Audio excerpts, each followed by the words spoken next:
Chapter 601, Advancing to Second Rank. Blood flowed through the cracks between the eyebrows into the woman's skull. Instantly, a powerful third-rank pressure erupted, exactly like what the old witch had felt at the Purity Wizard Tower last time. This was actually Wind Sprite's pressure. Who exactly was this woman? Could she be Wind Sprite? But if she was Wind Sprite, why would she appear in the magic mirror? The old witch felt confused. A thought gradually arose in her heart. Why do I never get any reaction when I see the face in the mirror? Why do I just take it for granted as mental pollution from the magic mirror? Why have I never considered another possibility? The old witch felt as if something was clearing away some of the mist in her mind that she had always ignored. But part of it remained, preventing her from understanding the truth.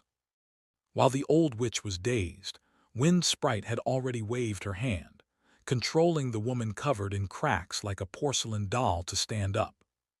As soon as the woman got up, she walked forward with eyes closed as if sleepwalking. As she approached bit by bit, the air around her began making explosive sounds, as if the air was being compressed and then suddenly released. At the same time, stones, dirt, and other debris on the ground and around her gradually floated into the air, then were ground into powder by some unknown force. Wind Sprite struggled to control the sleeping woman. Fortunately, she didn't need to control her for too long. The old witch was at most a very formidable second rank, nothing before a third rank. Just a bit of residual power could crush her into mincemeat. Once the old witch died, she would immediately reseal the woman, then go out and casually kill that little wizard who should still be wandering in dreams outside. This would also fulfill Lord Clark's instructions. Killing a little wizard who dared to trespass on her territory was a very normal reaction, even if the forces behind that little wizard knew they couldn't say anything. Thinking this, Wind Sprite was quite pleased. Originally, she had been unable to find a suitable opportunity to act against Saul. She hadn't expected him to be so impatient as to dare break in for a magic reservoir that couldn't be made public. Wind Sprite didn't know whether to praise his courage or be helpless about his intelligence. While Wind Sprite was already fantasizing about entering third rank through the magic reservoir and completely securing her position, the old witch had yet to turn into mincemeat. What's happening? Wind Sprite looked in astonishment and saw the woman had walked right in front of the old witch, while the earth and stones around them had all turned to powder. Even the solid stone walls protected by magical arrays overhead showed cracks. The pressure is still there, but why hasn't it killed the old witch? Wind Sprite's gaze finally fell on the severed finger, swaying behind the old witch's head. Could it be because of the severed finger the old witch stole? How could she have tamed the finger so quickly? However, Wind Sprite didn't know that the old witch's brain was also in complete chaos at this moment. She stared at the woman before her, as if something wanted to burst from her brain, as if the mist that had always covered her eyes was about to be dispelled. But it was always just a little short. Just a little short. She still couldn't figure out what her confused question was, who the person before her was, who the person in the mirror was. And who was she? At the same time, Saul was completely immersed in the magic reservoir. Though called immersion, there was actually no liquid in the magic reservoir. Large amounts of pure magical power were conducted into the magic reservoir through the 4 second-rank wizard bodies. The magical power concentration inside reached dozens of times that of the outside world in a short time. Saul also cooperated by extending all his mental power and magical power throughout his body, offering no resistance as he let this pure magical power gradually enter his body. The magic reservoir personally prepared by Wind Sprite was much higher grade than what Saul had prepared himself in terms of magic crystals and other materials for supplying magical power. This greatly accelerated Saul's magical power absorption speed. Gradually, Saul felt the magical power in his body reach saturation. But saturation was actually just the beginning of advancement. He continued absorbing magical power, then slowly and carefully mobilized the dead wizard's diary within his spiritual body. When the diary began responding to his call, Saul slowly closed his eyes. He actively entered a half-dream, half-awake state. But this was different from Penny's dream wandering. He entered his own dream. In the haze, Saul saw a thin line floating in the air. The line was winding and curved, with one end disappearing into an unseen place overhead, and the other end circling around Saul several times before also disappearing into a dark corner. Saul had seen similar thin lines before. Once at the bottom of the deep sea at Blue Water Bay, when he was absorbing those glowing soul fragments, he had seen lines connecting these soul fragments together. At that time, he had wanted to touch those thin lines, but was stopped by the diary. Another time was in Kaugas City, where he had also seen similar thin lines above the heads of many ordinary people and wizards who had become strange. But the thin line before him was different from all those he had seen before. Saul knew this was his line, a line that surrounded him but didn't touch him. Saul reached out with both hands in his consciousness, ignoring all the warnings his body issued due to magical power overload. This time the diary gave no warning. This time he grabbed the thin line before him. However, the moment his fingertips touched the thin line, it suddenly came alive like a loach, trying to escape and break free from Saul's restraint. Saul felt as if his fingers were being severed by the thin line, but his consciousness clearly told him his hands were perfectly intact. He endured the pain and the agony of his entire body seeming ready to explode, using all his strength to pull the thin line toward his forehead. Time seemed to pass for an eternity. Saul finally pressed the thin line against his forehead. At this moment, the thin line that had just been desperately trying to escape suddenly changed its attitude. It directly turned around and rushed into Saul's brain. Boom! Countless dynamic scenes suddenly appeared before Saul's eyes, playing at high speed. He looked left. On the left was himself discussing problems with Camus. Further left was himself just imprisoned by the old witch. Looking into the distance, scenes appeared clearly in his mind regardless of distance. The Wizard Tower battle where he killed Kukin. In the far distance, he saw himself pushing a cleaning cart, walking through the Wizard Tower at night. That's my past. Saul withdrew his gaze and looked right. However, the scenes on the right weren't as clear as those on the left. The people and scenery inside were changing at a speed almost impossible for the naked eye to catch. Sometimes as they changed, the entire scene would disappear into darkness and be replaced by the next scene. Is that my future? Saul's heart was excited, and the physical pain seemed to have left him. He tried hard to observe his future. But most scenes changed too quickly. No matter how he tried to use his consciousness to control the flow speed of these scenes, it had no effect. They evolved on their own, completely ignoring Saul's thoughts. No, I've finally seen this once. I can't just give up like this. Saul worked hard to observe, searching for any scene he could see clearly. But at the same time, he felt the world before his eyes becoming blurry. He knew he was about to complete his advancement, which also meant he would soon leave his dream. Saul quickly browsed through the scenes on the right. Finally, just as he was about to leave this dream, he finally saw a relatively clear scene. He saw himself riding a giant bird, diving down into surging black waves. The Black Sea stirred up even greater storms due to his entry. In the rising and falling waves, countless white pages surged up from the seabed and were thrown into the sky by the waves. For a moment, it seemed like the world was snowing. The next moment, Saul opened his eyes. After extreme compression, his magical power and mental power finally broke through their restraints under the locator's guidance. Feeling the surging magical power in his body and his mental power that seemed tempered through countless trials, Saul finally smiled. Now he has entered second rank. Chapter 602, Wine Sprite Payer.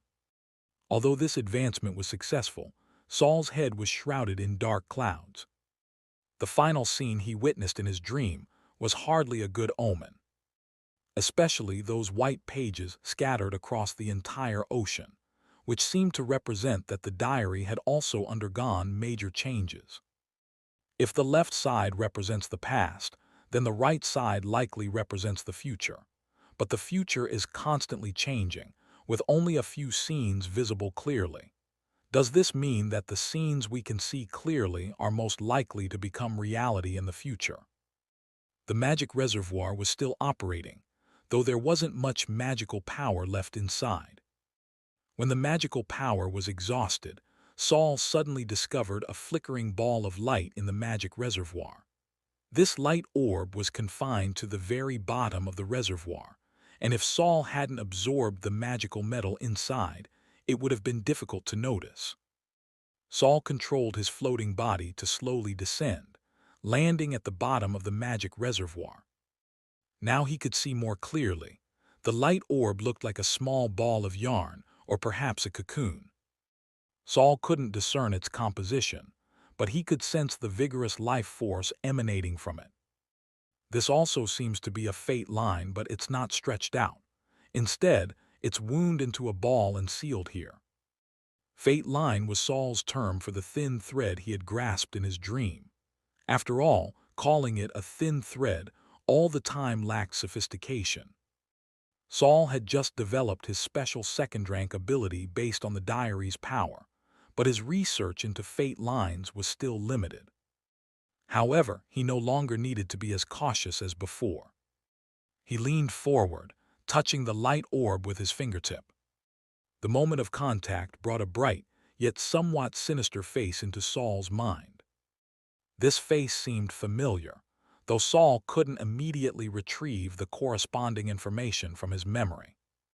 The woman's eyes curved upward, smiling slightly as if speaking to someone. This is a fate line from the past. The past meant it was already fixed. Saul continued exploring the contents of this fate line. Next, the scene shifted. The woman suddenly showed a furious expression, her eyebrows nearly knitted together. Even with just the visual, one could feel the overwhelming presence emanating from her. The powerful pressure rushed forward like a hurricane. However, the woman's anger didn't last long. Her eyelids began to droop uncontrollably, as if she might fall asleep at any moment. The woman's temples throbbed, seemingly struggling desperately against the drowsing force. Yet her struggle ultimately failed. The moment the woman completely closed her eyes, her entire body suddenly shattered into countless pieces like porcelain. Immediately after, an unknown force appeared, directly reassembling the fragmented woman. Only now, the woman's left hand was missing a section of finger. Seeing this scene, Saul finally remembered where he had seen the woman's face before. When he was coerced by the old witch into researching the perfect body transformation formula, he had seen in the Bezek magic mirror that the old witch had transformed into another appearance, a beautiful woman's appearance. However, Saul wasn't clear about the specific abilities of the Bezek magic mirror, so he hadn't investigated further. The historical scene ended. The light that had been curled into a ball suddenly stretched out, flickered a few times, then completely disappeared from Saul's palm. The fate line disappeared. No, it should have returned. Saul straightened up, already having suspicions about the woman's identity. The old witch. He leaped up, not caring about the remaining scattered magical power, and jumped directly out of the magic reservoir. He needed to find the old witch. Her identity seemed even more complex than he had originally imagined. However, when Saul landed, he was stunned to find someone standing outside the magic reservoir. Agu, who had been on guard duty, was lying unconscious on the ground, and Penny was trapped like a real butterfly inside a glass sphere in that person's hand. Seeing Saul emerge, the other party placed one hand on their chest and bowed elegantly. "Congratulations, Master, on advancing to second rank wizard." Saul looked at the other party with some surprise, then felt it would be normal to see him anywhere. "Kismet, is the old witch the real wind sprite?" Kismet raised his head, with several silver bangs falling in front of his eyes, making his expression somewhat blurred. "Yes, my master, you've guessed correctly again." In another hidden cave, the old witch confronting the fragmented woman suddenly felt a coolness at the back of her head, followed by what seemed like a hand wiping away fog from a mirror surface, making everything clear and distinct. Her eyes widened slightly. "It's me. I am the wind sprite Payer, so I am the wind sprite Payer." The sudden return of long-sealed cognition left the old witch, or rather Payer, somewhat confused. Meanwhile, the fake wind sprite finally realized the old witch's true identity. She shook her head in disbelief. Impossible! When did she escape Clark's confinement? The fake wind sprite turned and ran, her movement finally rousing Payer from her immersion in past memories. Payer turned her head to see the fake wind sprite not running outside, but charging toward a corner of the cave. There, several crystalline icicles hung down from the ceiling. Despite the cave's moderate temperature, the icicles showed no signs of melting. The old witch immediately recognized something was wrong with those ice crystals and raised her hand to stop the fake wind sprite. Two wind columns met in the air, but one was quickly shattered by the other. The victorious wind column struck the fake wind sprite forcefully, but was blocked by her protective spells. Though the fake wind sprite wasn't injured, she staggered several steps, slowing down. The old witch seized this opportunity to cast again, releasing 4 or 5 wind walls around the icicles, directly surrounding them. "If I can't outrun you, then I'll just protect the target," the old witch grinned, showing her teeth. "Norella, so all this time it's been you impersonating me." The fake wind sprite Norella stopped in her tracks. She knew her current state was poor, and she was no longer a match for the old witch. Moreover, the other party seemed to have awakened her sealed cognitive memories. Even if her abilities hadn't changed, her strength had definitely increased dramatically. Clark will soon discover that the wind sprite has awakened, but as long as we notify the Dreammaker before she fully recovers her strength, our plan can still continue. Norella glanced sideways at the icicles. Those were dreams Clark had left here. Every time the wind sprite's body showed signs of movement, Norella would release the dreams inside, causing wind sprite Payer to fall back into slumber. But now the dreams in the icicles couldn't be released immediately.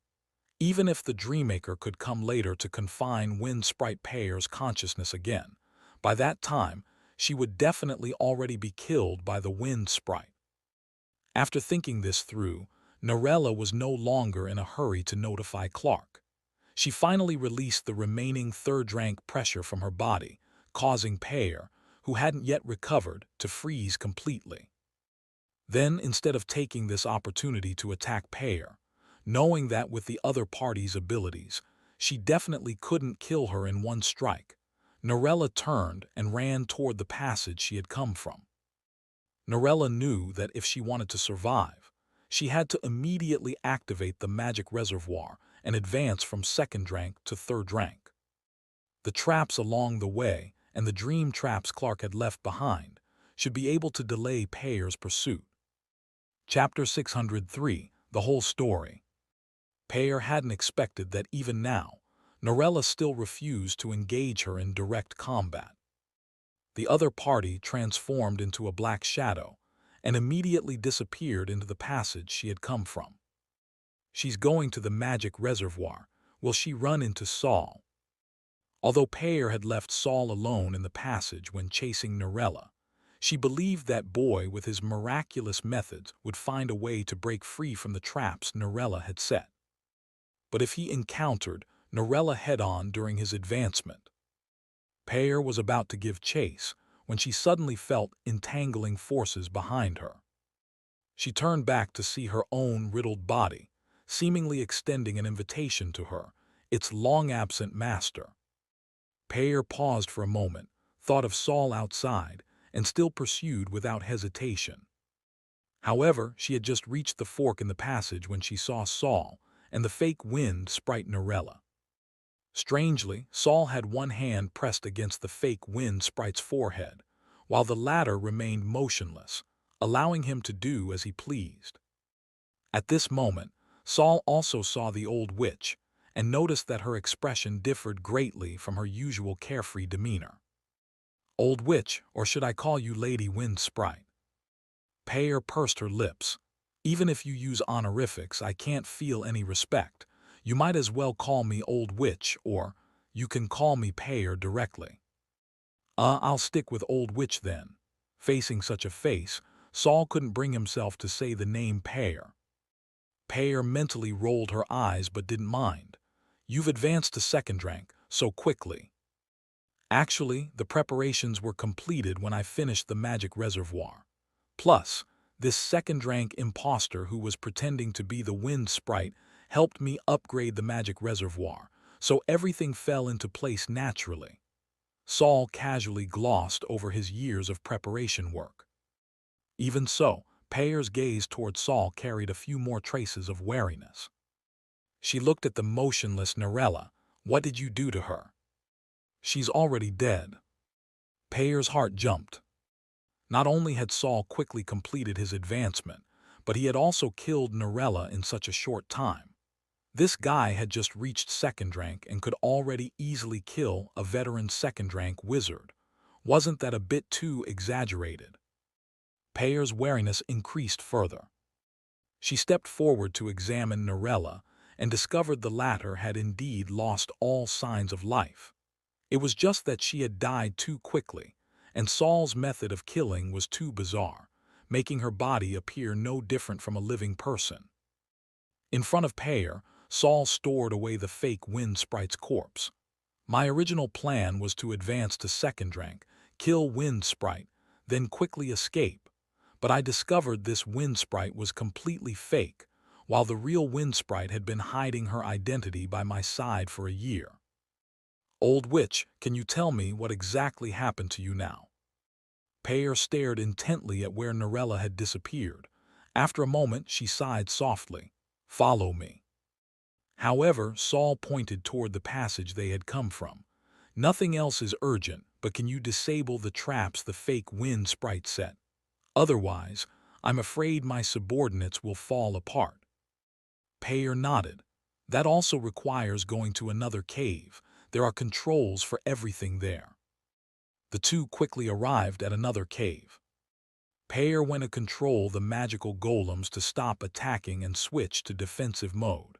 She also commanded the spider mother, who had become a puppet, to transmit the order, "Stop attacking, continue lurking," through spider silk. After completing all this, Pear returned to Saul's side.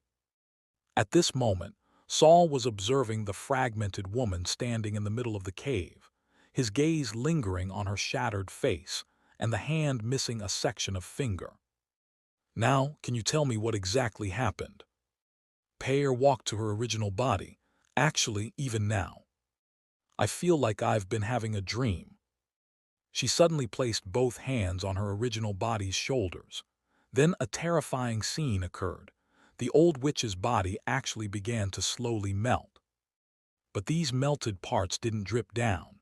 Instead, as if guided by some force, they slowly flowed through the cracks of the fragmented body before her. The wind sprite's body, having absorbed the old witch's body, rapidly began changing. The cracks on her body were quickly filled. Her weak breath was also gradually recovering. Conversely, The vitality on the old witch's side was rapidly diminishing. Clang! When all the material from the old witch's perfect body had flowed into the wind sprite's body, her disproportionately large head fell to the ground with a loud crash. The severed finger tied in her hair floated up lightly and reconnected to the wind sprite's palm. The wind sprite's dull eyes blinked and regained their luster. This process took about 15 minutes. Saul stood quietly to the side throughout, watching the old witch reclaim herself. Wine Sprite Payer looked at Saul with an unprecedented presence. Now, I'm clear about what happened. She led Saul to a cluster of icicles in the corner of the cave. 2 years before you entered the borderland, I encountered terrifying pollution while attempting to advance. Even if I could successfully advance in the end, I would lose myself due to the pollution. What would exist in this world then would only be a mindless killing monster. So I forcibly aborted the advancement, but this also caused my mental power and magical power to suffer severe backlash, nearly dropping me to second rank. This attempt also made me understand that in the borderland, advancing to fourth rank is simply impossible, because the rules here don't allow it. After the failed advancement, I originally planned to consolidate my forces and quietly recover from my injuries, but I was betrayed by those around me. You saw her, that second-rank wizard Narella who impersonated me. She informed Clark about my severe injuries. Clark actually wanted to take the opportunity to pull me into his dream kingdom. If he had truly completed devouring me, he might have been able to attempt advancing to fourth rank. Payer sneered. Of course, if he also advanced in the borderland, he'd probably end up worse than me. Saul crossed his arms, analyzing the current situation. Clark took advantage of your injury to try devouring you, while your subordinate Narella impersonated your identity, stabilizing the situation in the borderland. This was probably to buy time for Clark to safely devour you, but Narella isn't truly third rank after all. Even if she could borrow your presence to intimidate the wizards at the cliff, she couldn't do so indefinitely. After all, as soon as she made a move, observant people would notice something was wrong, so she was desperately eager to advance. Payer nodded. The pollution accumulated in her body made her unsure she could survive the advancement, so she secretly sent people to test your pollution cleansing abilities. However, she probably discovered through Justin that you were building a magic reservoir, so she changed her mind and decided to risk using the magic reservoir for rapid advancement. Previously, when impersonating me, she pretended to be injured and rarely left this cave. Even when she came to seize your magic reservoir last time, she first had 3 wizards exhaust your strength, then appeared at the end to directly take the magic reservoir without engaging in combat at all. Payer turned to Saul again. However, she didn't expect that even such brief action would let you discover the flaws, and you were audacious enough to secretly enter the cliff for a counterattack. If you hadn't provoked me to come in, I don't know how long it would have taken me to recover my self-awareness. The questions about the fake wind sprite were basically resolved. But the Dreammaker Clark behind her was still a major problem. Saul spread his hands. First, congratulations on reclaiming yourself. Then, may I boldly ask whether you can now break free from Clark's devouring? Payer bit her lip. The tough presence she had just shown, once softened, gained a pitiable quality. I'm not confident. Seeing Payer's expression, Saul understood that even though she had reclaimed herself, her condition was definitely not as good as before. Her spiritual body might even be weaker due to Clark's years of devouring. He continued asking, has Clark discovered that you've recovered your self-awareness? I've temporarily sealed these icicles. For a few days, he won't be able to detect the changes here. Payer slowly shook her head. Saul stroked his chin. The enemy is too strong and reinforcements need time to develop. For now, we can only play along with their scheme. Chapter 604, Turning Their Plan Against Them. Play along with them, Payer looked thoughtful. Saul brought out the fake wind sprite's body.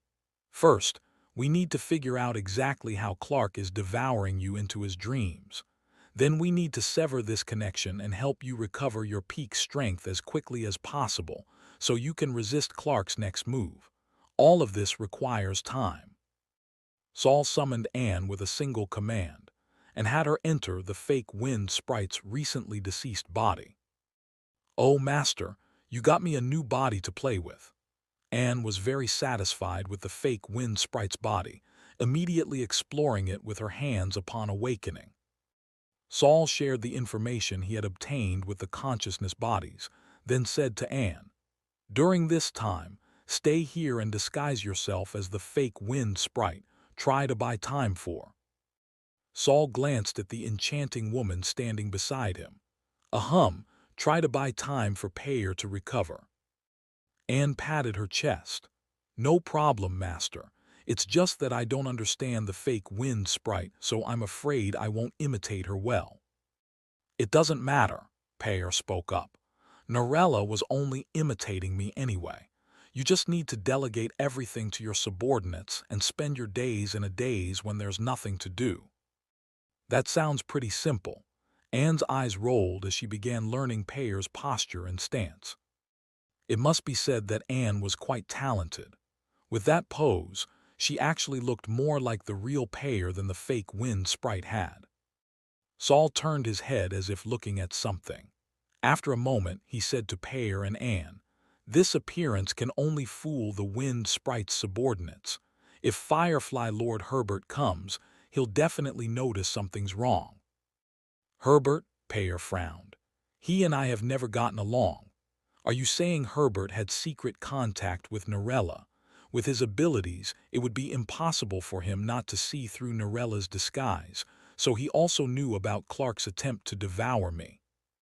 Despite having reclaimed her body and main consciousness, Peyer sadly discovered that her situation hadn't improved much. The entire borderland seemed to be her enemy. Her only ally was this little wizard who had just advanced. Though this little wizard did have some real abilities, Peyer found that he always seemed to know information she was completely unaware of, and he was very certain about the authenticity of this information. If that was the case, then her cooperation with Saul had to continue. Peyer took the initiative. "I'll cover Anne with my aura. As long as Herbert doesn't come in person, he won't be able to detect Anne's abnormality during long-distance conversations." After speaking, Peyer flipped her hand, and a palm-sized small mirror appeared in her palm. It was actually a miniature version of the Bezek magic mirror. After taking out the magic mirror, Peyer hesitated for a moment, then with a determined expression handed the mirror to Saul. "Keep this for me." Saul took the magic mirror with confusion and looked down to see a thumb-sized wind sprite Peyer sleeping inside. "This is your consciousness." "It's part of my main consciousness. After returning to this body, I can feel a force trying to pull me into Clark's dreamscape. Even part of my main body's consciousness has already been submerged in Clark's dream kingdom. When Clark ambushed me while both my body and soul were wounded, although I could still resist at the time, if the stalemate continued, the final result would definitely be my being devoured by him. So I immediately abandoned most of my consciousness and body, split off another self, and went out to find medicine that could heal my body's injuries. At the same time, to prevent Clark from discovering this other self, I blocked part of her memories and cognition. She knew nothing except that she needed to construct a perfect body. Even if Clark discovered her, he wouldn't understand her relationship to me." Saul understood. "That medicine was actually your perfect body." Peyer nodded silently. "You saw it too. The perfect body repaired the surface wounds on my body, but complete recovery also takes time. However, this at least allowed me to gain back 1 point in my contest with Clark. But currently, he still has the better chance of winning. And as long as he investigates carefully, he'll discover I've awakened. Then he'll definitely use stronger methods to pull me back into dreams, and I'll fall into slumber. But as long as the main consciousness in your hands isn't invaded by dreams, I can still wake up independently and continue repairing my damaged spiritual body.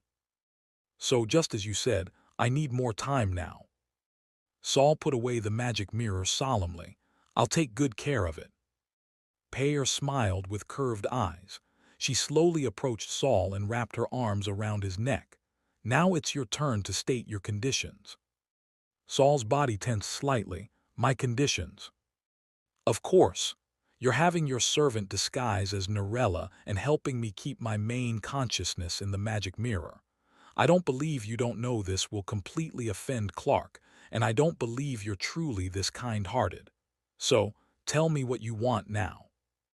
Wine Sprite Pear had a different figure from the old witch, but she was also a petite woman. When she wrapped her arms around Saul's neck, she had to look up to meet his eyes. She looked up with a gaze that was sharp yet playful, like a knife piercing into one's heart without causing pain. Anne watched from the side, suddenly feeling tense and starting to worry about her master.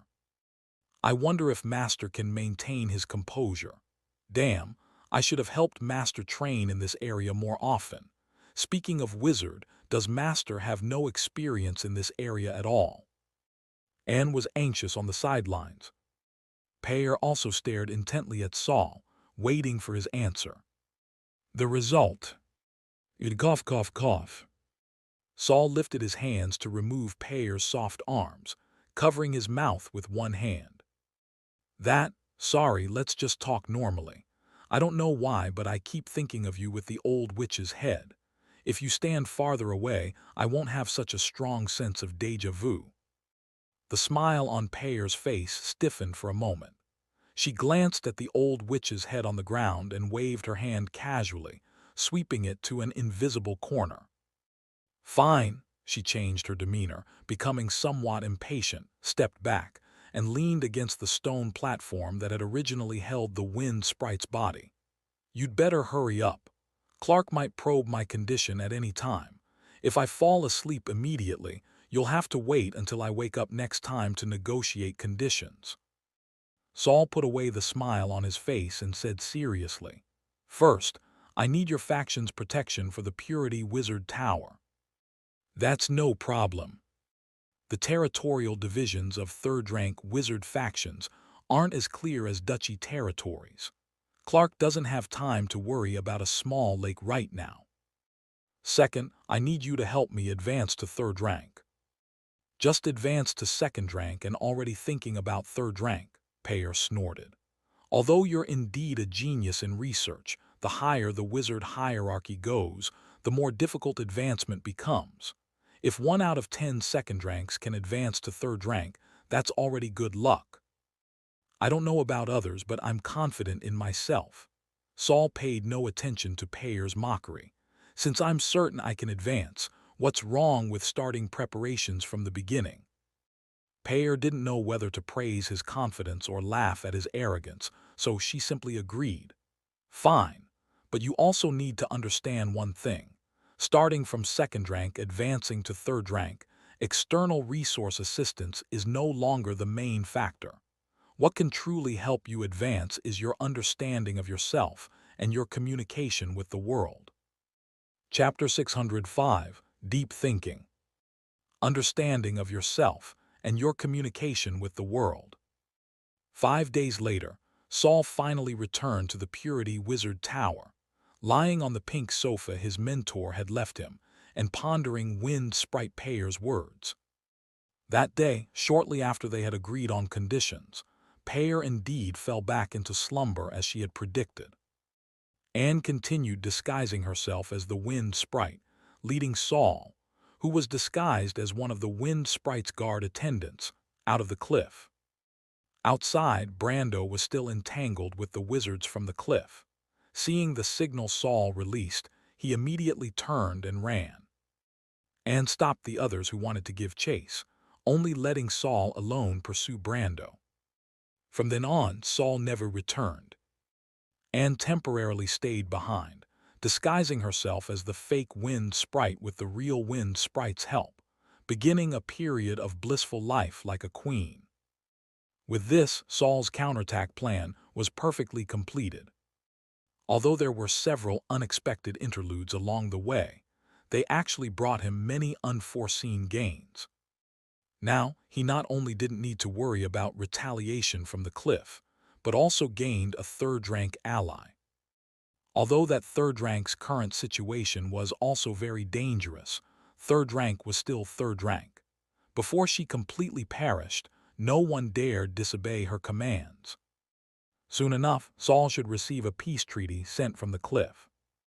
After all, on the surface, the Purity Wizard Tower was the one who suffered losses. Saul didn't mind pretending to belong to the Wind Sprite, nor did he need to worry about the Wind Sprite breaking character. However, there was another small interlude whose implications for him Saul couldn't yet determine. That was Kismet's sudden appearance in the Wind Sprite's lair. He seemed to have been hiding at the Wind Sprite's place for some time, though his purpose was unclear.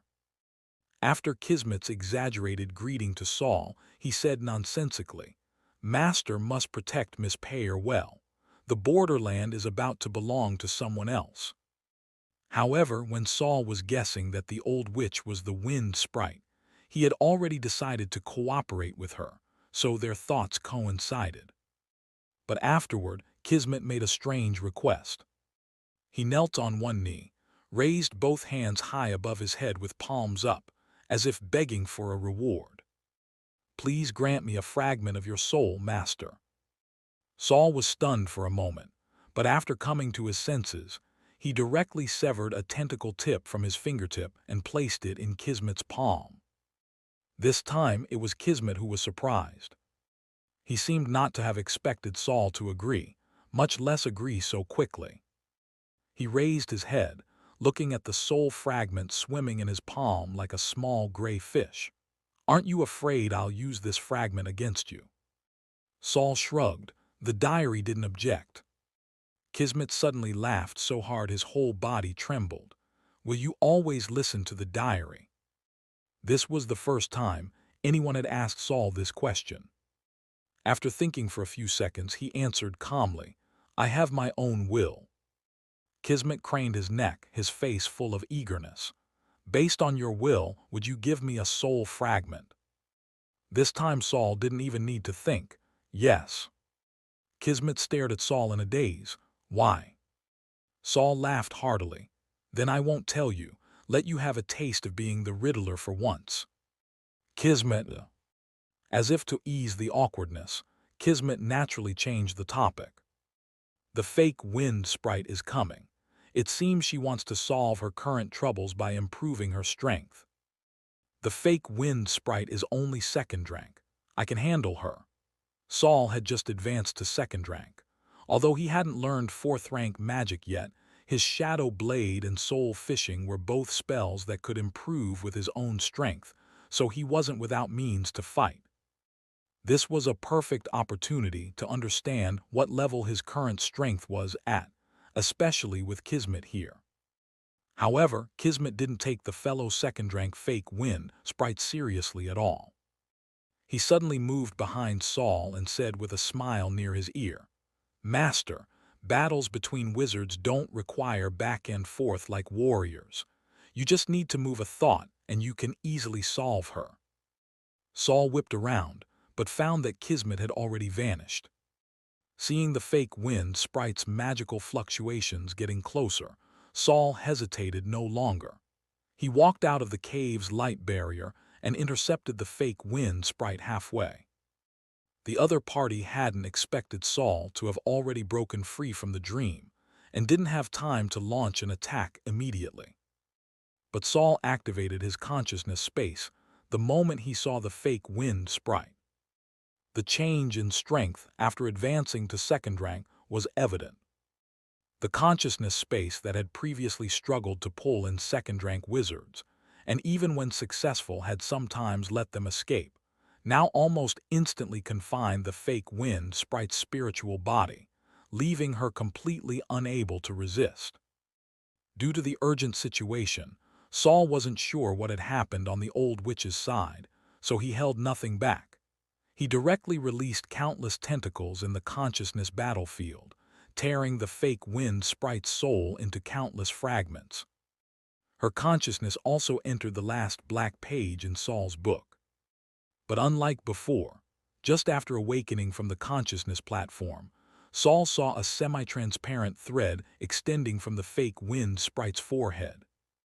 However, that thread was rapidly disintegrating and disappearing, about to vanish completely in the blink of an eye. Saul quickly reached out, trying to grasp the remaining bit of thread at her forehead. When the thread touched his hand, he only saw an image of the fake wind sprite falling toward the starry sky. Very strange. Though she was clearly flying upward toward the stars, it gave the feeling of falling. Like a drowning person sinking into the deep sea, helpless and desperate. This image also quickly shattered. In the end, the wind sprite was left with only a fresh corpse devoid of soul. Thinking about it now, that thread was actually the fate line Saul had seen when advancing to second rank. And the shattered, dissipating fate line represented the future the fake wind sprite had lost due to death. Returning from his memories, Saul leaned back, his entire body sinking into the soft sofa. However, that fake wind sprite was also pitiful. Even if she hadn't died by my hand that day, her future outcome looked quite miserable. Her now-vanished ending was actually similar to what I saw in my dream. Saul suddenly sat up straight. If the fake wind sprite's future has disappeared, could the one falling toward the starry sky in the future become the real wind sprite? In Saul's prophetic dream, there was a blind giant, a burning forest, and a giant bird falling toward the starry sky. The rest was a boundless black ocean. If the giant bird falling toward the starry sky represented the wind sprite, then could the burning forest and blind giant represent the fellow third rank's Firefly Lord Herbert and Dreammaker Clark? Their conditions don't look too good either, but I also became a black skeleton in the dream, so I have no right to laugh at others. Saul raised his hand and took out a test tube from his storage device. Inside was sealed a pollution source he had extracted from the merchant Jiaji Agu's body. Then he took out another test tube, containing a pollution source extracted from Justin. Through repeated experiments, I've confirmed that these two pollution sources are essentially the same, and consistent with the pollution I absorbed from Claude. The three of them have different strengths, different lifestyles, and live in different places, but it's basically certain that the pollution they were infected with is identical. It's the same pollution that once transformed into the black tide and invaded my consciousness space. Black tide, could it represent the same thing as the black ocean in my dream? Saul curled his finger and the two test tubes disappeared. He supported his chin with his hand. It seems the pollution in the borderland is about to undergo a massive change, and no one can escape. So should he consider leaving the borderland directly, finding another place to establish a wizard tower and advance to third rank? Chapter 606, Extreme Terror. Would leaving the borderland make us safe? Saul chuckled softly, dismissing the idea of fleeing. The borderland occupies nearly 1/5 of the entire Stat continent. If even it falls, then the Stat continent will inevitably perish in the later stages. Should we run to other continents then? Moreover, the borderland possessed the richest magical resources on the Stat continent, and Saul had already established his foundation here. This included the 2 species of ants he was raising, and the Black Sea tree source he had planted according to Justin's dying words had only just sprouted. Oh right, little algae had also taken root on the second underground floor of the wizard tower. If they moved away, he would lose part of his vitality again. Then let's stay here. Saul exhaled and leaned back into the sofa. I have prophetic dreams in the diary. At worst, if there's really no other way, I'll pack up and leave. I can't start by thinking about escape. If I only wanted comfort, why become a wizard? Saul opened the diary within his spiritual body. Thinking of the black tide, he happened to have several questions he wanted to ask Narella, who was staying in the Black Pages. What is this storm eye you were searching for before? Why did you need to find it? Narella had been in the small dark room for 5 days and was now numb. Storm Eye is just a code name. It actually refers to an anchor point of the abyss. The abyss is a terrifying pollution aggregate located on the other side of this world. It has been continuously polluting our world from the other side, and its anchor points are constantly approaching our world from the world's other side.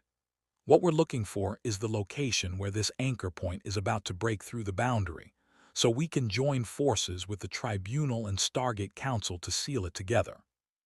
Abyss, anchor point. Saul thought of the giant whirlpool on the backside of this world's planet.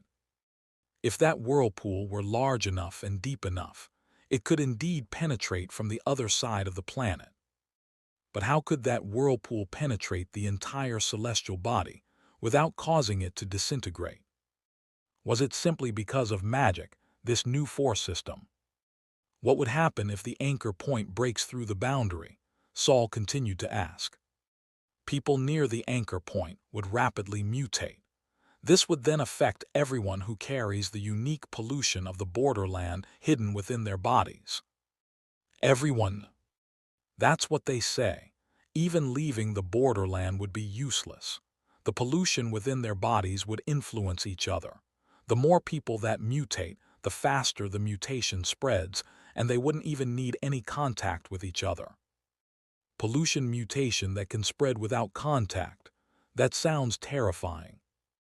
Although Saul could clear these pollutions himself, he wasn't sure if he could still clear the mutations caused by pollution when the anchor point broke through the boundary.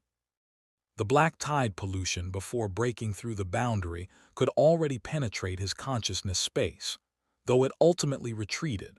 So could the enhanced black tide pollution afterward directly pollute him.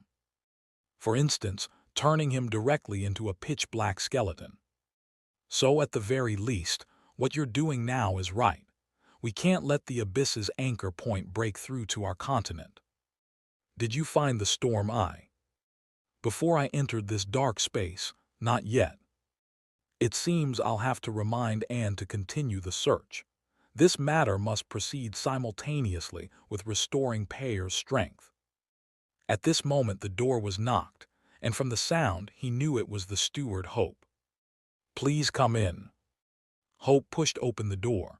Tower Master, there's a letter sent from the east. Hope handed the letter to Saul, then stepped back 2 paces and waited quietly. Saul opened the letter and discovered it was from Anne, whom he had just been thinking about. He first cast a decryption spell according to their agreed-upon code, and only then did the text on the letter appear. Herbert indeed came looking for Anne. From his tone in conversation with Anne, he definitely knows the original wind sprite was fake, but for some unknown reason he didn't expose this fact, and didn't even take the opportunity to invade the cliff. Asking Anne if she has any clues about the storm eye, Anne managed to deflect for now, perfect timing to tell her in the reply. Payer has already awakened once during this period. She's recovering quickly. For dangerous matters, it's better to let her handle them. After reading the letter, Saul immediately took up his pen to reply. Hope had prepared the paper and pen needed for the response early on. After writing the letter, Saul cast a concealment spell to encrypt the text, then handed it to Hope. Hope left and quickly returned. Tower Master, the letter has been sent. However, there was a small incident. The messenger that originally delivered the letter seems unwilling to leave the wizard tower. Oh, Saul stood up and followed Hope to the window. Only then did he discover that the messenger was actually the pale yellow bird that the fake wind sprite had ridden during the assault on the wizard tower. It was the one that delivered the letter. Hope nodded. Yes, Tower Master. Then how did you send the reply? When I wanted to ask the giant bird mist to deliver the reply, it suddenly laid an egg. That egg hatched within seconds, and the chick grew full feathers within seconds as well, directly carrying away the letter I wanted to send. But this giant bird mist didn't leave. Saul looked curiously at the pale yellow giant bird. It seems this is a gift from Lord Peyer. Very nice. Its combat power equals that of a formal wizard, and it can function as both mount and transport. The giant bird's head swayed left and right nimbly, as if searching for something. Hope looked somewhat worried. But how should we feed the giant bird, miss? I'm not yet clear about its tastes. The giant bird beneath the tower suddenly ran 2 steps, lowered its head, and grabbed Marsh, who was growing mushrooms. Aya, Aya, Aya. Marsh's muffled voice came from between the bird's beak. Heavens, Saul immediately jumped out the window. Hope wasn't anxious. He lightly tapped his left palm with his right fist. Ah, it seems the giant bird likes to eat mushrooms. Although the shadow of the black tide had quietly spread over everyone's heads, life had to continue. Saul, who had already advanced to 2nd rank, still had to worry about learning new magic and conducting more complex experiments. A month later, Saul, who was researching new magic with Camus on the 1st underground floor, straightened his back. Let's call it here for today. Saul stood up and began organizing the scrolls on the table. I'm going out for a trip and will be back within 3 days. When Saul called for a stop, Camus immediately closed his mouth, instantly transforming from a rigorous scholar into a sculpture. The 4th rank magic Saul was currently learning was Electric Light Shield. This magic was provided by Peyer. Although she didn't specialize in light and electricity, someone under her command knew this magic. So Anne and Peyer had coaxed and tricked their way into obtaining this magic for Saul. Electric Light Shield wasn't the strongest among 4th rank defensive magic in terms of protective performance, but it had one advantage. It could reduce Thunder attribute attacks by half.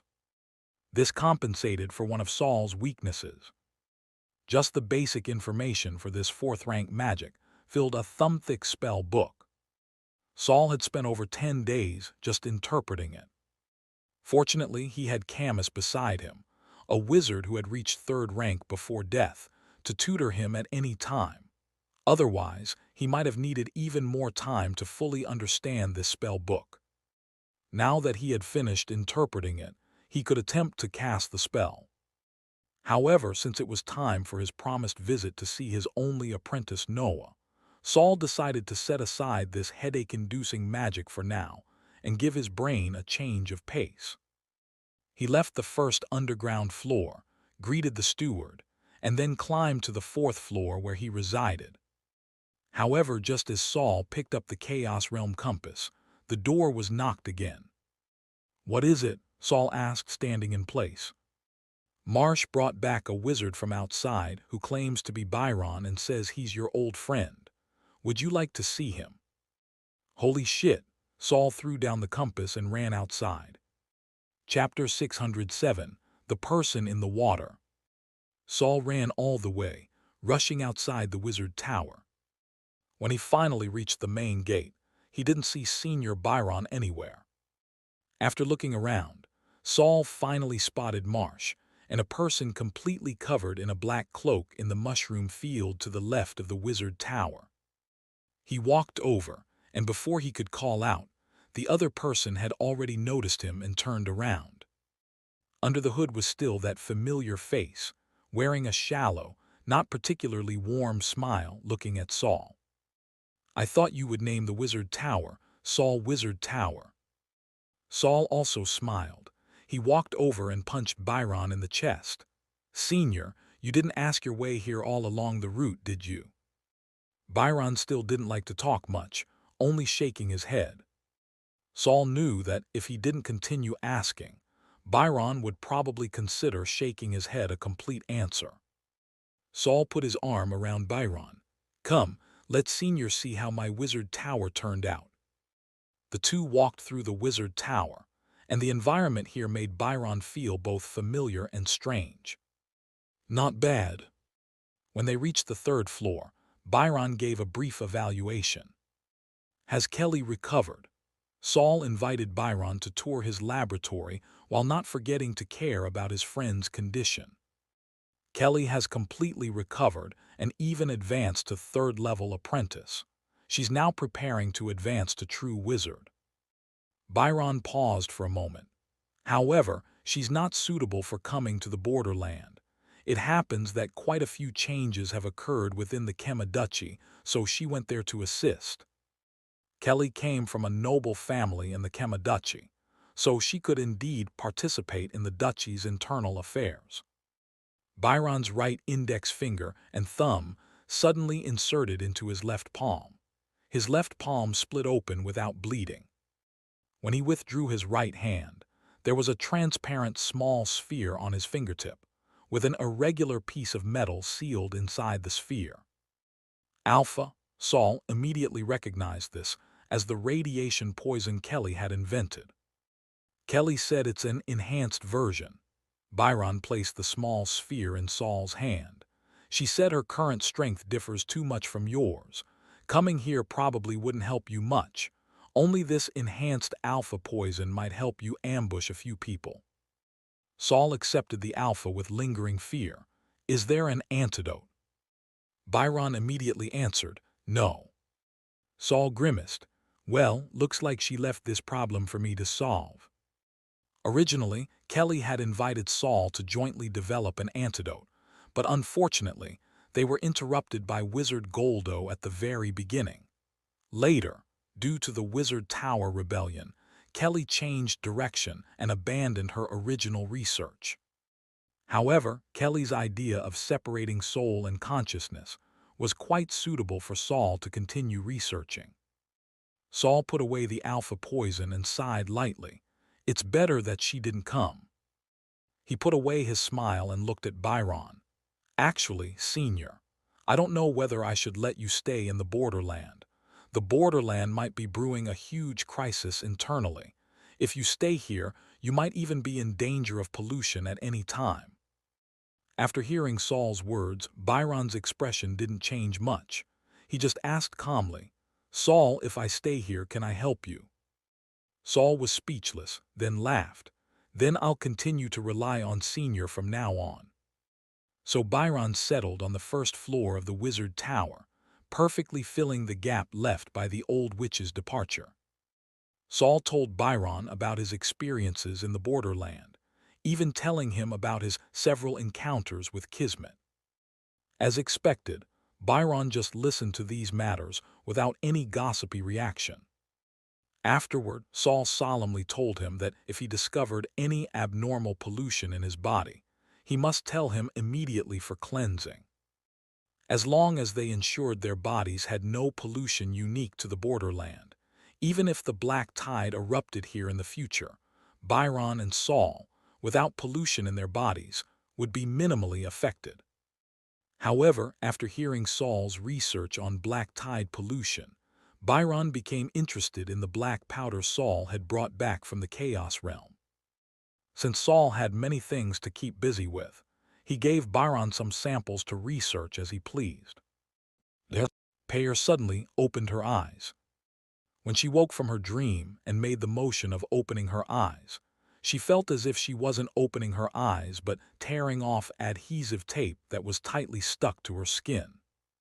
The tearing sensation, still carrying traces of sticky pain, made her brain ache faintly as well. When did Clark's strength become so terrifying? Or did the Stargate Council behind him secretly intervene? Peyer didn't immediately get up from the stone platform. She was trying hard to think, to make her brain active again. I didn't see the prophetic dream of falling toward the starry sky that Narella saw. Is it because the one falling toward the starry sky was Narella herself and not me, or because the future has already been changed? In any case, Peyer could not accept that her ending would be dying alone and insane among the stars. The old witch's main consciousness also had no nightmares. Could it be that the mutated person really isn't me? But it always feels like it's not that simple. When I was the old witch, my mind was indeed dull. Several scenes suddenly surged in Payer's mind. They were scenes of her being repeatedly tricked by Saul, yet being helpless against him. They were scenes of her being repeatedly provoked by Saul, yet proudly showing off her strength. They were scenes of her being secretly pleased to work for Saul for a mere few hundred magic crystals. Payer clenched her fists, even curling her toes. Thinking back now was so embarrassing. She wanted to delete these memories immediately. After twisting and writhing on the stone platform for a few minutes, Payer quickly calmed down. Relax. In the path of wizardry, a few failed experimental experiences are nothing at all. But just after she had relaxed, she remembered the scene where Saul had laughed when she deliberately tried to charm him. That damned brat, sooner or later I'll make him know the power of a third-rank wizard. With this thought she seemed to have made up her mind. She flipped over and jumped off the stone platform. Then her entire figure became blurred, like a gentle breeze in a canyon floating out of the cave. Payer didn't go to another cave in the secret chamber, but directly walked out of the hidden passage and continued down through the original cave. Although her strength hadn't recovered yet and her soul was entangled by Clark's nightmare power, she was still a third-rank wizard. Along the way, no one could discover her whereabouts. So she easily arrived at a cave at the bottom of the cliff. There was an underground river here, with half the cave submerged in water. So this was actually an abandoned cave. Even if someone wanted to draw water, they would choose another river closer to the residential area. At this moment, Payer came to the underground river and manifested her form again. She slowly crouched down and placed her right hand on the water surface. A series of low, hoarse, and obscure fairy language flowed from her mouth. But the sound strangely drilled into the river water, and even Payer herself didn't hear it. Immediately, the originally calm underground river suddenly rippled with waves. Strangely, even Payer's right hand on the water surface began to undulate like waves, just like the river water. That intact right hand gradually grew larger as the ripples spread, slowly extending to the size of a round table surface, while its thickness became as thin as gauze. Then something under the water seemed to support Payer's enlarged and thinned right hand, slowly standing up from the bottom of the water, like a person covered with a bedsheet. Except the person in the water was covered with Payer's skin. "You finally deigned to contact me, my stubborn sister," Payer said with a stern face. "Both the Stargate Council and the Tribunal have violated their agreements and secretly controlled the borderland.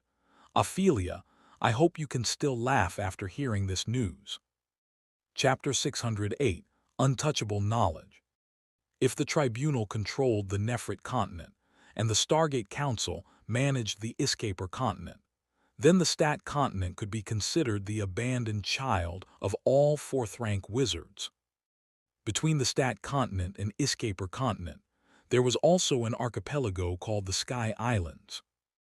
Although this archipelago was relatively close to Escaper, it wasn't controlled by the Stargate Council. Because the master of the Sky Islands was also a fourth-rank wizard, and quite a powerful one at that. She usually only stayed on the main island Sky City, but she could appear in most liquids, including a person's body fluids. This terrifying ability, like how the tribunal chief could appear anywhere there was light, had already made her vassals and subjects regard her as a god-like existence from legend. Now this god sensed the summons from her blood-related sister and appeared in a half-abandoned cave beneath the cliff. Both the Stargate Council and the Tribunal have violated their agreements and intervened in the borderland.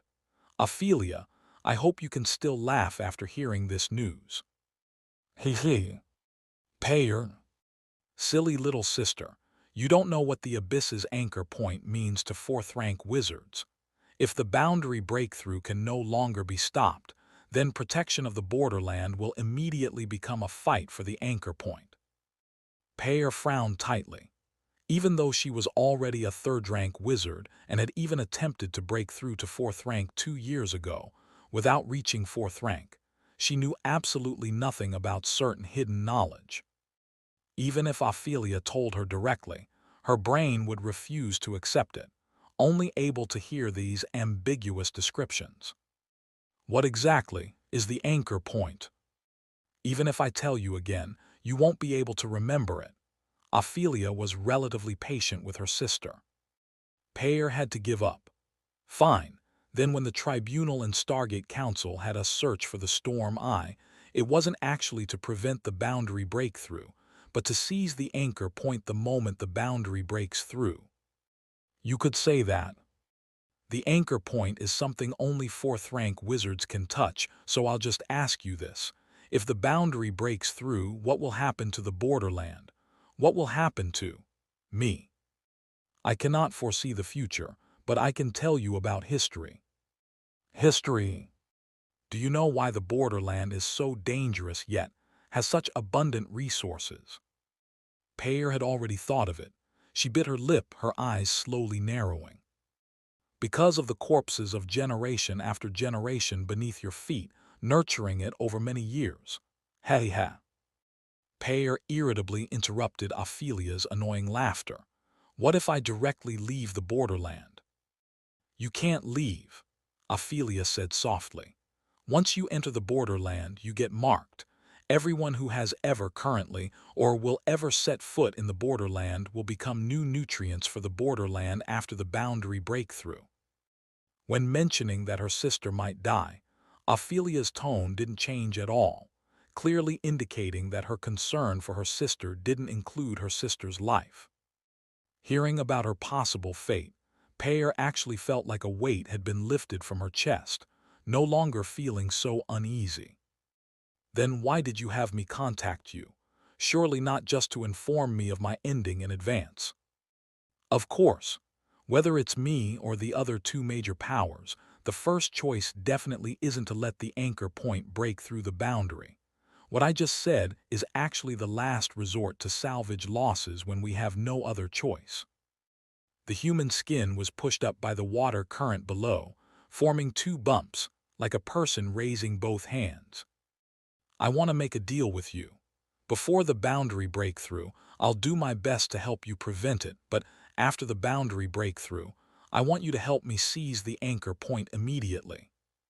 Pear fell silent, using time to digest the meaning in Ophelia's words.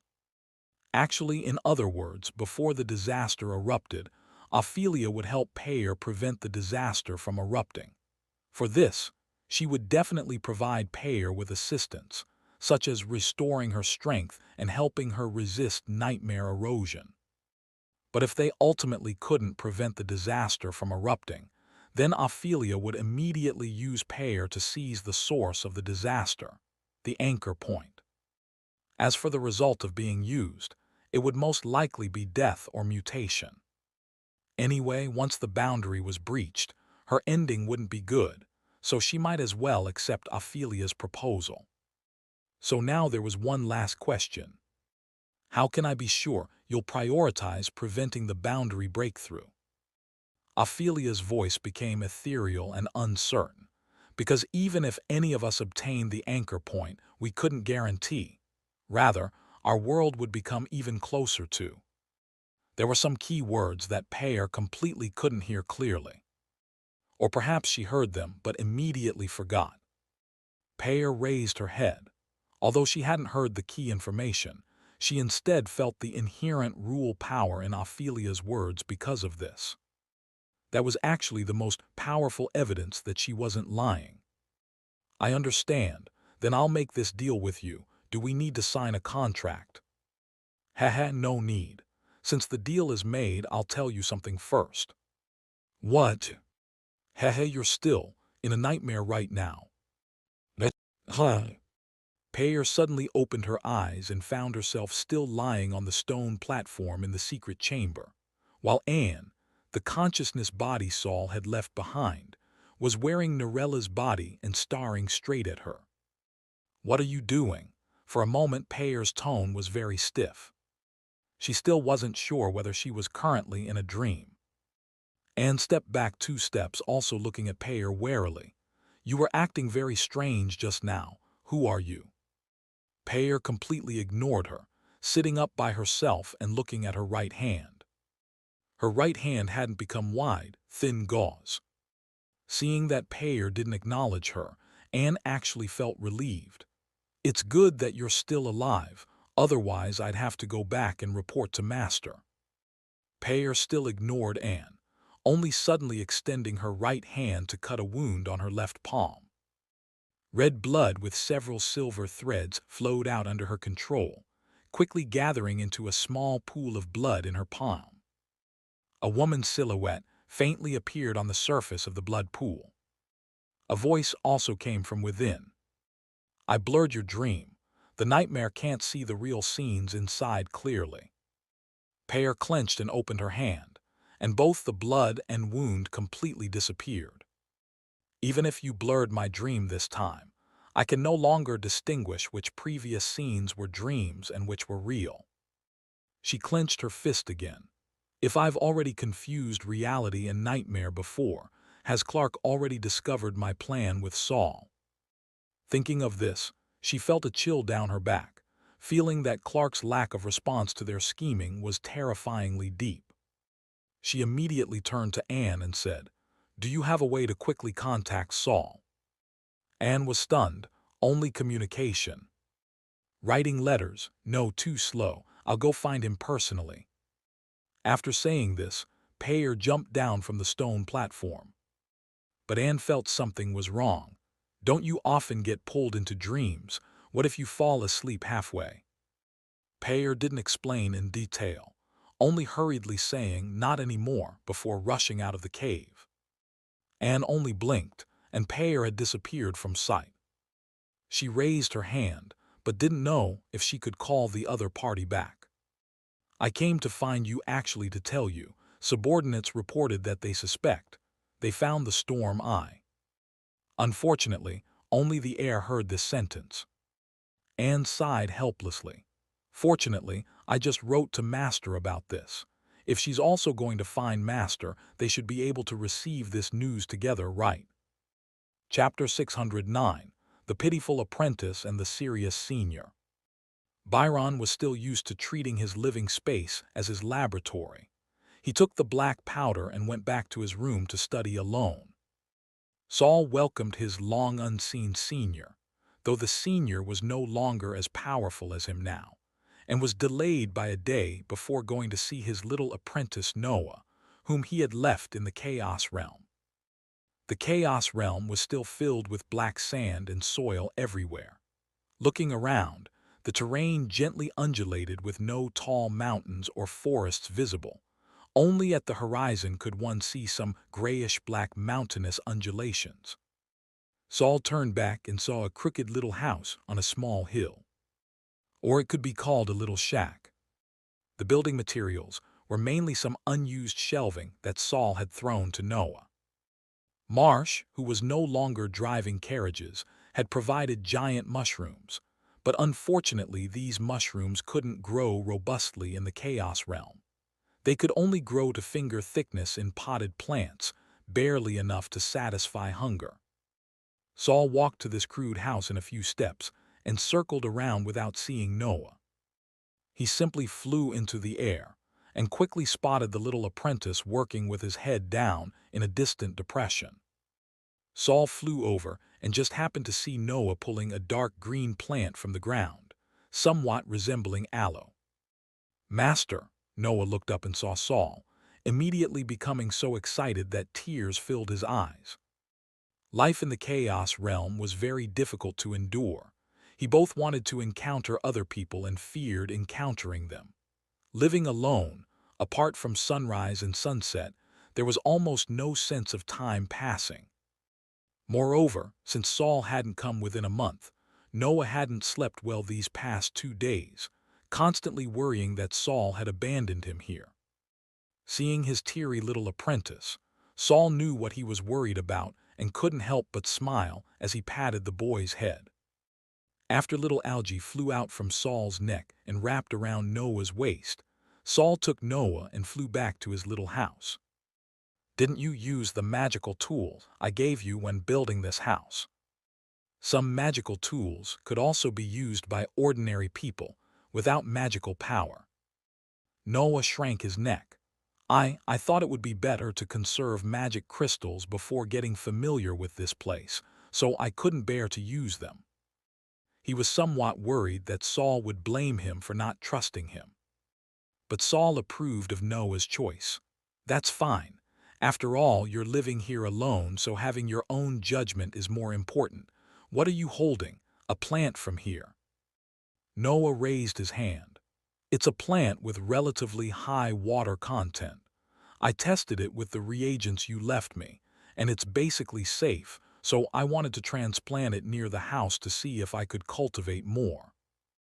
Although Saul had also left a lot of food for Noah, he was still working hard to develop new ways of survival. Saul examined the other things Noah had brought back one by one. A small amount of withered plants, some remains that seemed to be biological corpses, and many useless stones. Since Noah's knowledge reserves were still insufficient, Saul didn't criticize anything but encouraged him to continue exploring, with the prerequisite of ensuring his safety. How many basic runes have you learned now? 3. Noah immediately squatted down and wrote them out with his finger in the dirt. Unable to infuse magical power or manipulate mental energy, Noah could only memorize the appearance of runes by rote. You learned 2 runes on your own without guidance. It seems your graphic talent isn't bad, but when you study compound runes later, this bit of talent won't be enough. Saul also squatted down without hesitation. Let me teach you a method called the coordinate method. It's convenient for memorization, and most importantly, it's convenient for understanding compound runes later. With no one around, Saul directly used the ground as a blackboard, combining his experience learning runes with his years of spellcasting to reorganize a coordinate method to teach his little apprentice. Noah's eyes widened as if he were seeing a new world. The day passed quickly in eager learning. Saul finally instructed Noah to be careful of monsters and even more careful of intelligent beings, then left the Chaos Realm and returned to the Purity Wizard Tower. Sensing Saul's return, Hope immediately came to find him. Tower Master, Mr. Byron came looking for you this evening. Senior Byron was actually quite a homebody, and generally wouldn't take the initiative to visit without reason. Saul hurried to find Byron, and saw that his room was already littered with draft papers. Standing in the doorway, Saul actually felt like he had nowhere to step. You adapted quite quickly. Byron looked up, completely ignoring Saul's complaint. Come look at this. Saul stepped over the mess on the floor and came to the desk, shocked to discover that Byron's hands were covered in blisters.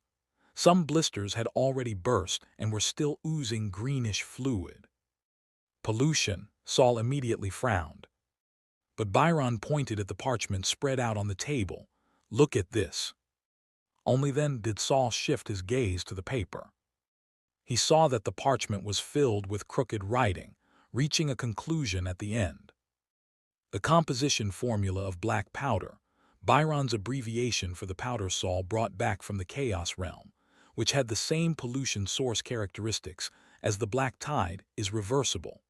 Once this formula is mastered, the unique black tide pollution of the borderland can also be converted into an inert state of black powder. By the same logic, reverse formula operations can also restore inert black powder to active black tide pollution. Saul's mouth slowly opened wide. He hadn't expected Byron to reach such a conclusion in just one day. Look and see if there are any problems with my derivation. If you don't spot any issues either, then I'll continue deriving the formula in this direction. Let's call it the inertization formula. Saul read through the entire formula and couldn't immediately spot any logical problems. His first reaction was to show it to Camus, but the next second he dismissed this idea. This inertization formula was better researched together with Senior Byron. He couldn't depend on Camus for everything, as that would make him lose the habit of independent thinking. I don't see any problems for now. Maybe it's because the time was too short. Let me take it back and study it. Saul immediately cast a zero-rank copying spell, duplicating the parchment that had no magical properties. This was a problem Saul had never thought of, immediately generating intense interest. If they could really make the Borderlands pollution inert into relatively harmless black powder, couldn't they prevent themselves and those around them from mutating when the black tide truly erupted in the future? He had been too busy recently. Even though he had obtained the black powder long ago, he hadn't had time for in-depth research. But then Byron suddenly slammed his palm down on the parchment Saul had copied with a slap. Fluid splattered everywhere. No, Byron refused to research this topic together with Saul. You just entered second rank and your strength isn't even stable. I heard Lady Kira mention that entering second rank is different from before. Your knowledge system and world cognition need to be completely rebuilt. Before that, you'd better not participate in any research. Looking at the serious-faced Byron, Saul raised both hands in surrender. All right, but let me treat your hands first. How did they get cooked in just one day? Chapter 610, Payer's Background. Only after treatment did Saul learn that Byron had actually used his own hands as test subjects to observe the connection between black tide pollution sources and black powder, which was how he had confirmed a logically sound research topic within a single day. Although Saul had rich experience in clearing black tide-type pollution, he had to admire Byron's truly crazy approach to research. However, after treatment, Saul was pushed by Byron into the 5th floor of the Wizard Tower. This floor also stored various books and notes that Saul had brought from Gorse's Wizard Tower. Byron warned Saul, if your knowledge system isn't solid, then the stronger you become, the more dangerous you'll be. Consider yourself a first-level apprentice now and don't get distracted researching other things. Saul could understand Byron's good intentions, so he shut himself on the 5th floor for 3 days without going downstairs. However, his secluded study only lasted until the 3rd day before being interrupted, because Payer came looking for him in person. That day, the giant bird kept at the tower top suddenly let out a long cry, directly calling everyone back from whatever they were currently handling. Saul, holding his copy of Basic Rune Construction, walked to the window to look outside and immediately saw a black shadow flying in the air. As the shadow approached and gradually became clearer, Saul recognized it was actually Wind Sprite Payer. Why did she suddenly come without any notice? This wasn't part of his agreement with Payer, so Saul immediately felt that something must have gone wrong.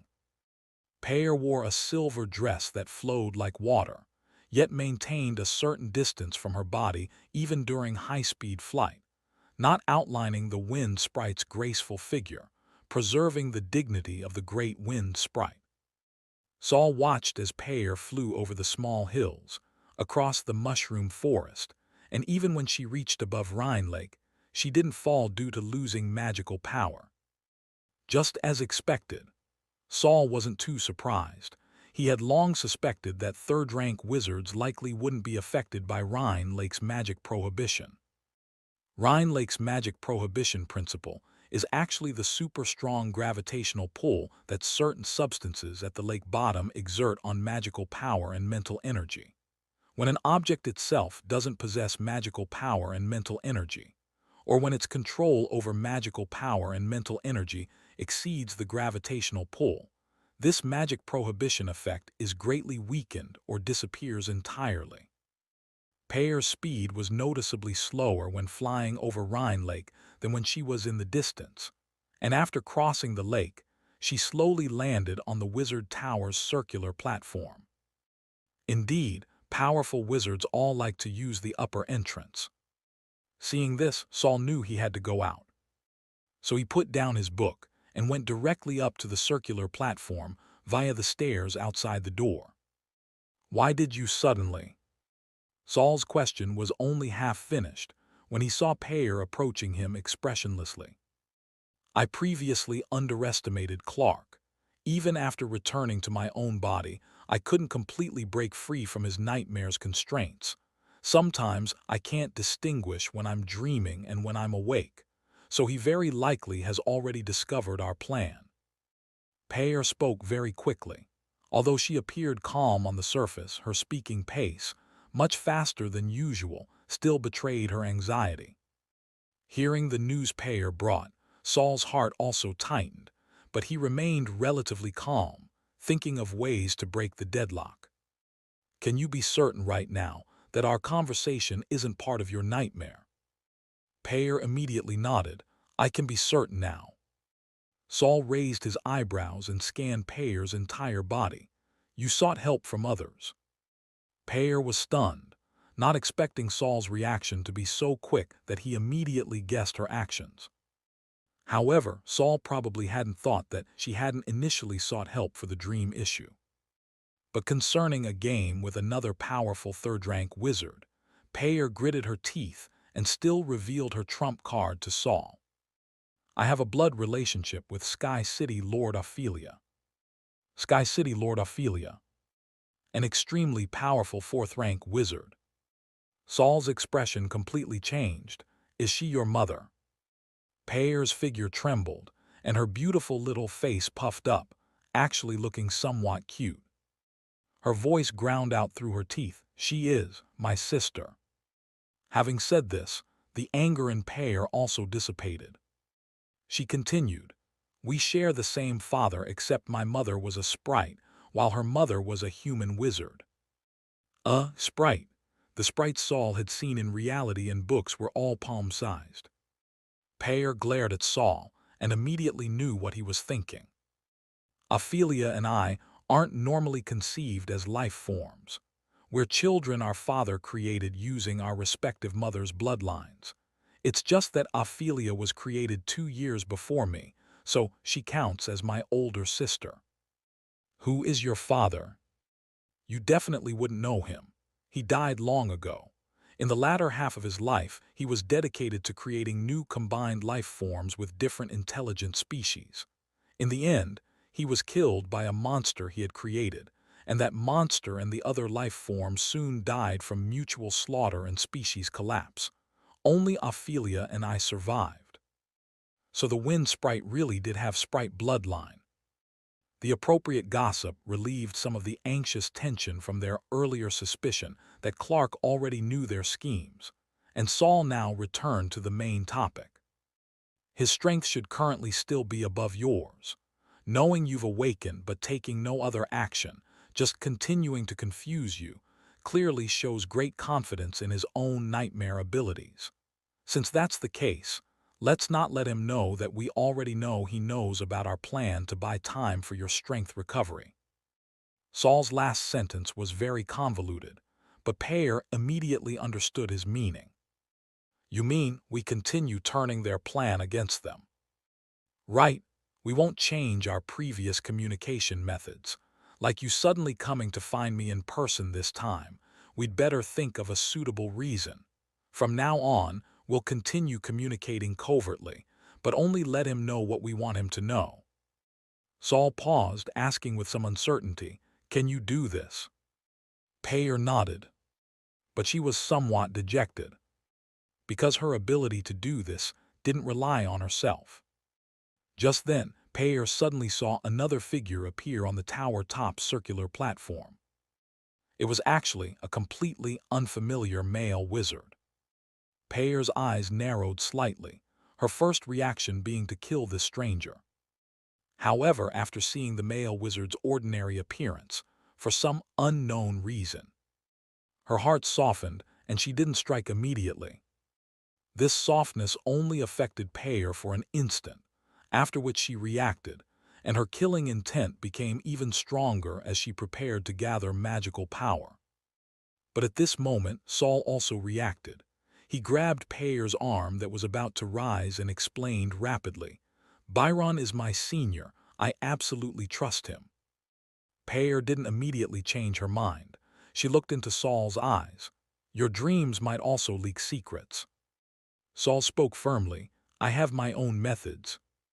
Nightmare affects mainly targeted consciousness bodies. Saul decided to have the diary handle early warnings and let the stars in his consciousness space handle driving away enemies. As for Senior Byron, I don't dream, Byron said very calmly. Saul and Pear both looked at Byron. Although he didn't provide further explanation, they still believed him after consideration. Through this period of contact, Pear should have already discovered Byron's abnormalities. Even if she couldn't yet see that Byron's skin came from the former Elf King, she definitely realized he was extremely skilled in mental influence. Even during their first meeting just now, he had already influenced the thoughts of her, a third-rank wizard. Chapter 611, Who's Polluting Whom? Pear ultimately decided to trust Byron once for Saul's sake. Seeing the trust crisis temporarily resolved, Saul continued, Our scheme this time can't be exactly the same as before. Pear agreed with Saul's thinking. She swept her long hair behind her head, her gaze ice cold. Of course. Previously, I wanted to buy time waiting for my own recovery to break free from Clark's nightmare. But now, the borderland is about to descend into complete chaos. She looked down at her right palm. I want to kill him. If Ophelia was truly willing to go all out to help Pear, Saul believed Pear could definitely succeed in her revenge. But Ophelia might not be willing to do so. Through interrogating Narella in the diary, Saul had already learned that Firefly Lord Herbert was backed by the Tribunal, while Dreammaker Clark likely also had the shadow of the Stargate Council behind him. Narella had only been willing to defect to Clark after learning this. So if Pear wanted to kill Clark in return, she would most likely still have to rely on herself. If you want to strike back, you need to create a time difference. Make him think he's about to devour you when actually you've completely recovered, then use all your means to eliminate him. Saul raised his hand and pointed at Pear's right hand position. If you're going to act personally, would your sister be willing to provide some assistance? Pear's right hand immediately clenched tightly. She thought to herself, since you want me to seize the anchor point, killing Clark, a potential future competitor, shouldn't be a problem, right? Her right hand transmitted weak feedback. Pear knew this meant Ophelia agreed. However, the feedback carried slight hesitation, suggesting Ophelia would only help her covertly. Just like how she hid within her own body, staying out of sight. I'll find a way for this, Pear told Saul. Seeing Pear's expression, she seemed to have received some kind of promise, so Saul could relax a little. Then his expression became slightly grave. There's just one troublesome point. Killing also requires an opportunity. Clark has always been using nightmares remotely to try devouring you, but for you to murder him, you must lure him over. Otherwise, we might not be able to affect him in the nightmare. Although Saul had already advanced to second rank, he didn't think his consciousness space could trap a third-rank wizard. Especially since Clark was attempting to devour the wind sprite, which proved he was definitely a considerably powerful third-rank wizard. If Pear couldn't counterkill him in one strike and let him escape, not only would future counterattacks be difficult, but they'd also have to guard against his constant revenge. Saul, who was cooperating with Pear, might also face deadly backlash. After all, Clark had already made moves against Saul. Fake wind sprite Narella had initially been following Clark's orders, repeatedly testing Saul's power, and later developed killing intent toward him. Clark had once wanted to seize Saul's nightmare butterfly, likely through murder and robbery. He only refrained from acting against Saul after suddenly learning that Saul's mentor was Gorsa. After all, the clan leader of the Glare family that Gorsa belonged to was also a member of the Stargate Council. Clark, who similarly relied on the Stargate Council, naturally didn't want to tear relations apart publicly. An opportunity, Saul pondered. Payer was also looking for a suitable reason to lure Clark to their side. Just then, a palm-sized little bird flew over listlessly from the distance. It stopped outside the wizard tower and tapped Saul's window with its orange-red little beak. Knock, knock, knock. Saul immediately recognized it as the little bird Anne used to communicate with him. He hurried over to open the window, took out a small paper from the bird's plump feathered belly, then used magic to enlarge it and decrypt it. This small paper immediately became a full page-sized sheet, densely covered with writing. Saul quickly scanned the entire text, suddenly broke into a smile, and shook the letter in his hand. Isn't this exactly the opportunity we need? Payer immediately stepped forward, pressing close to Saul's shoulder to read the letter together. Then surprise appeared on her face. They actually already discovered a suspected Storm Eye location, and it's near Rhine Lake. Byron on the side, though he hadn't seen the letter's contents, had heard Saul mention the Storm Eye before. That was something the 3 third-rank wizards had sent large numbers of people to search for. Seeing Byron approach, Saul handed him the letter. After reading it, Byron actually knew the place mentioned in the letter as a possible Storm Eye location. Old Days Manor. You know it too, Senior. Byron nodded.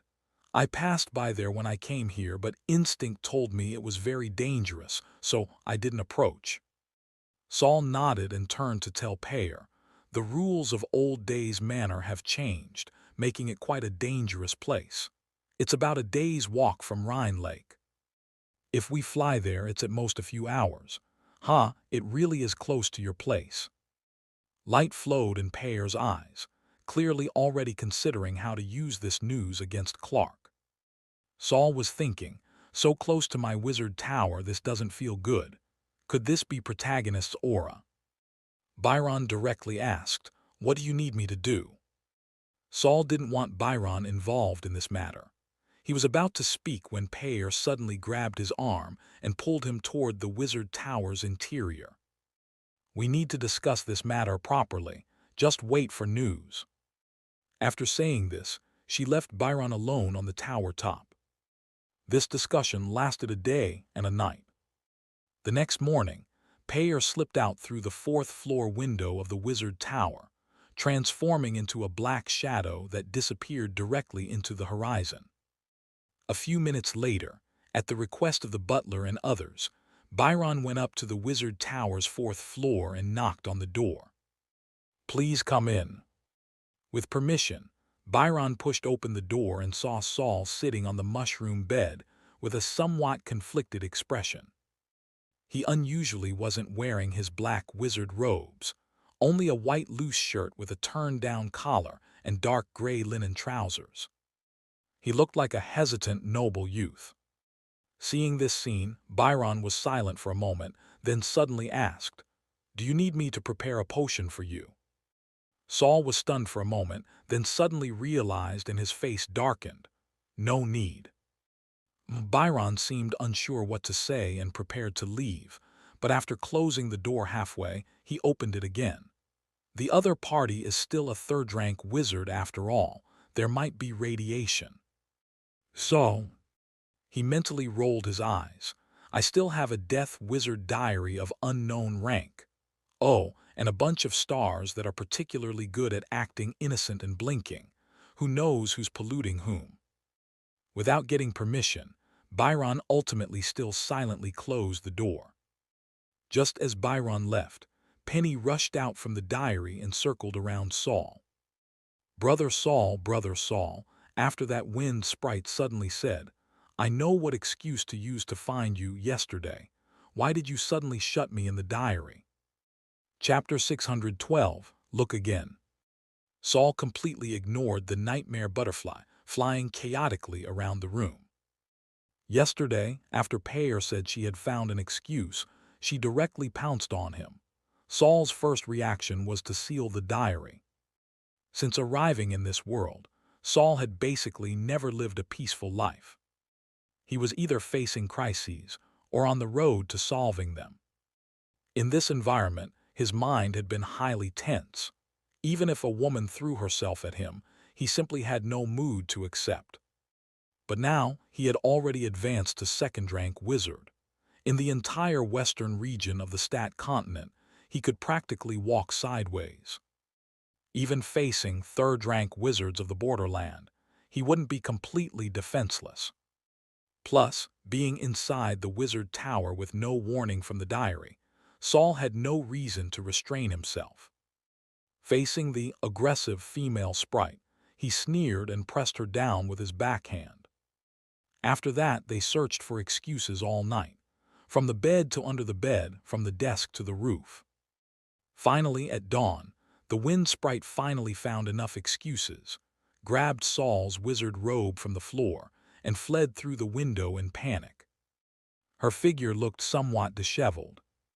Only Saul remained, looking at the messy room with a headache, finally hastily cleaning up with a few small spells when Byron came over. However, whether that night was an emotional release or simple competition, it quickly became a small episode in his wizard career. Saul soon left the living quarters and came to the 5th floor of the wizard tower, resuming his secluded study life. In dealing with Clark, there wasn't much he could participate in. The battle between third-rank wizards would still rely mainly on Payer herself. And before Payer was ready, he couldn't act rashly. This time Saul's secluded study lasted quite long. Half a month passed without anyone disturbing him again. Senior Byron's inertization formula had just begun. Obviously, this wasn't a subject that could be researched in a short time. After half a month, he finally successfully cast his first 4th-tier magic, Electric Light Shield. 10 rings of varying sizes, sparkling with electric fire, surrounded Saul's body. This shield not only had strong defensive capabilities, but also had active enemy-seeking functions, able to shoot electric light and automatically destroy small weapons or counteract magical attack effects. The only 2 drawbacks were high magical power consumption and somewhat loud noise. After mastering this defensive magic, Saul left the 5th floor. It was deep night, and the wizard tower was completely silent. The corridor walls were also pure white, with only the stone joints being darker in color. Even at night, the path underfoot and surrounding walls emitted a faint light. This bit of light was enough for Saul, with his excellent night vision, to clearly see the surrounding arrangements and details. He didn't disturb anyone and returned to his living quarters on the 4th floor. The living quarters had been tidied by the butler, with fresh, soft bedding on the mushroom bed. Saul walked to the bed, and Payer's face suddenly flashed through his mind. He shook his head, not letting himself indulge in gentle dreams, stretched his arms, and threw himself backward onto the bed. Penny flew out, looking at Saul with some curiosity. "Brother Saul, are you going to sleep?" "Penny," Saul looked at the silver butterfly flying in circles before him. "You know we have a hidden enemy, Dreammaker Clark." The nightmare butterfly's wings paused slightly, her voice somewhat hesitant. "I know, that guy wants me." "Right. Actually, I can sense that Clark has the scent of nightmare butterflies on him, and it's very, very strong. Like grinding nightmare butterflies into powder, mixing with honey, then gulping it down." Penny landed on Saul's chest, wings trembling lightly. "Brother Saul, you won't hand me over to him, will you?" "Of course not." Saul raised his hand to gently stroke Penny's antennae, but his hand only touched empty air. The nightmare butterfly, wandering between consciousness and reality, also seemed to be in fear. "But Penny, you've also seen. Although Clark didn't act to forcibly seize you out of respect for my mentor, he hasn't given up the attempt. The fake wind sprite's repeated troubles with me were obviously trying to kill me through schemes so she could steal you away." Then maybe, Brother Saul, you should hand me over." Saul was stunned, not expecting Penny to suddenly say this. But he smiled. "That won't do, you're my important bookmark." Then he became serious. "I'm telling you this because I'm certain that after the fake Wind Sprite's death and the real Wind Sprite's return, Clark still won't let us go. It's just that now he's prioritizing schemes to devour Payer's soul with nightmares." Penny's antennae moved, as if nodding. But Payer now has her sister's help, so 9 times out of 10 she won't be devoured again. So Clark's target will likely switch to us. Penny flew up again, then stopped on Saul's fingertip. "Brother Saul, what do you want me to do?" "I want to leave something in your dream. It might make you very uncomfortable." "Does Brother Saul want to have bobbies with Penny?" Cough, cough, cough, cough. The serious conversation atmosphere was completely broken by Penny's bizarre words spoken in a little girl's voice. "Don't talk nonsense." Saul caught his breath and quickly scolded. "Do you remember why you entered the diary originally?" "Because I saw Brother Saul's past." "Yes, now I want you to look again." Penny flew up with a whoosh, her voice trembling. This time she was truly afraid. "No, don't." Saul softened his expression, quietly looking at Penny, not making harsh demands but waiting for her choice. "I'm very scared, Brother Saul." "I'll stay with you, do my utmost to protect you." The nightmare butterfly's wings suddenly spread wide. Saul could feel Penny seem to become happy all at once. "Then okay, I'll entrust myself to you, Brother Saul. You have to take responsibility." Saul closed his eyes and sighed helplessly. "Sigh, I really can't do anything about you." Penny flew high up, then dove down rapidly, as if afraid she might hesitate, pushing her speed to the maximum. The silver butterfly suddenly rushed into Saul's forehead. Rumble! Outside the wizard tower, a golden lightning bolt split the sky. Then, long-awaited heavy rain poured down, with the momentum of washing heaven and earth. The rain fell all night. After the sun came out in the morning, the heavy rain lessened considerably but continued fine and dense, unwilling to stop. A pale yellow little bird broke through the rain curtain and landed on the 5th floor of the Purity Wizard Tower, tapping the window with its small beak. But no one came for a long time. It flew to the 4th floor and continued tapping the window. But before its beak could touch the glass, it was gently cupped by a hand. The little bird kicked with both legs and immediately played dead. Saul brought the little bird into the room and took out the secret message from its body. The news that Old Days Manor might be the Storm Eye has leaked. Don't go out recently. After reading the letter, Saul raised his hand to destroy the paper, then pressed his hand against the window frame and gently moved it. The window immediately shifted on the wall, moving to face the direction of Old Days Manor. Old Days Manor was separated from Saul's wizard tower by several hills.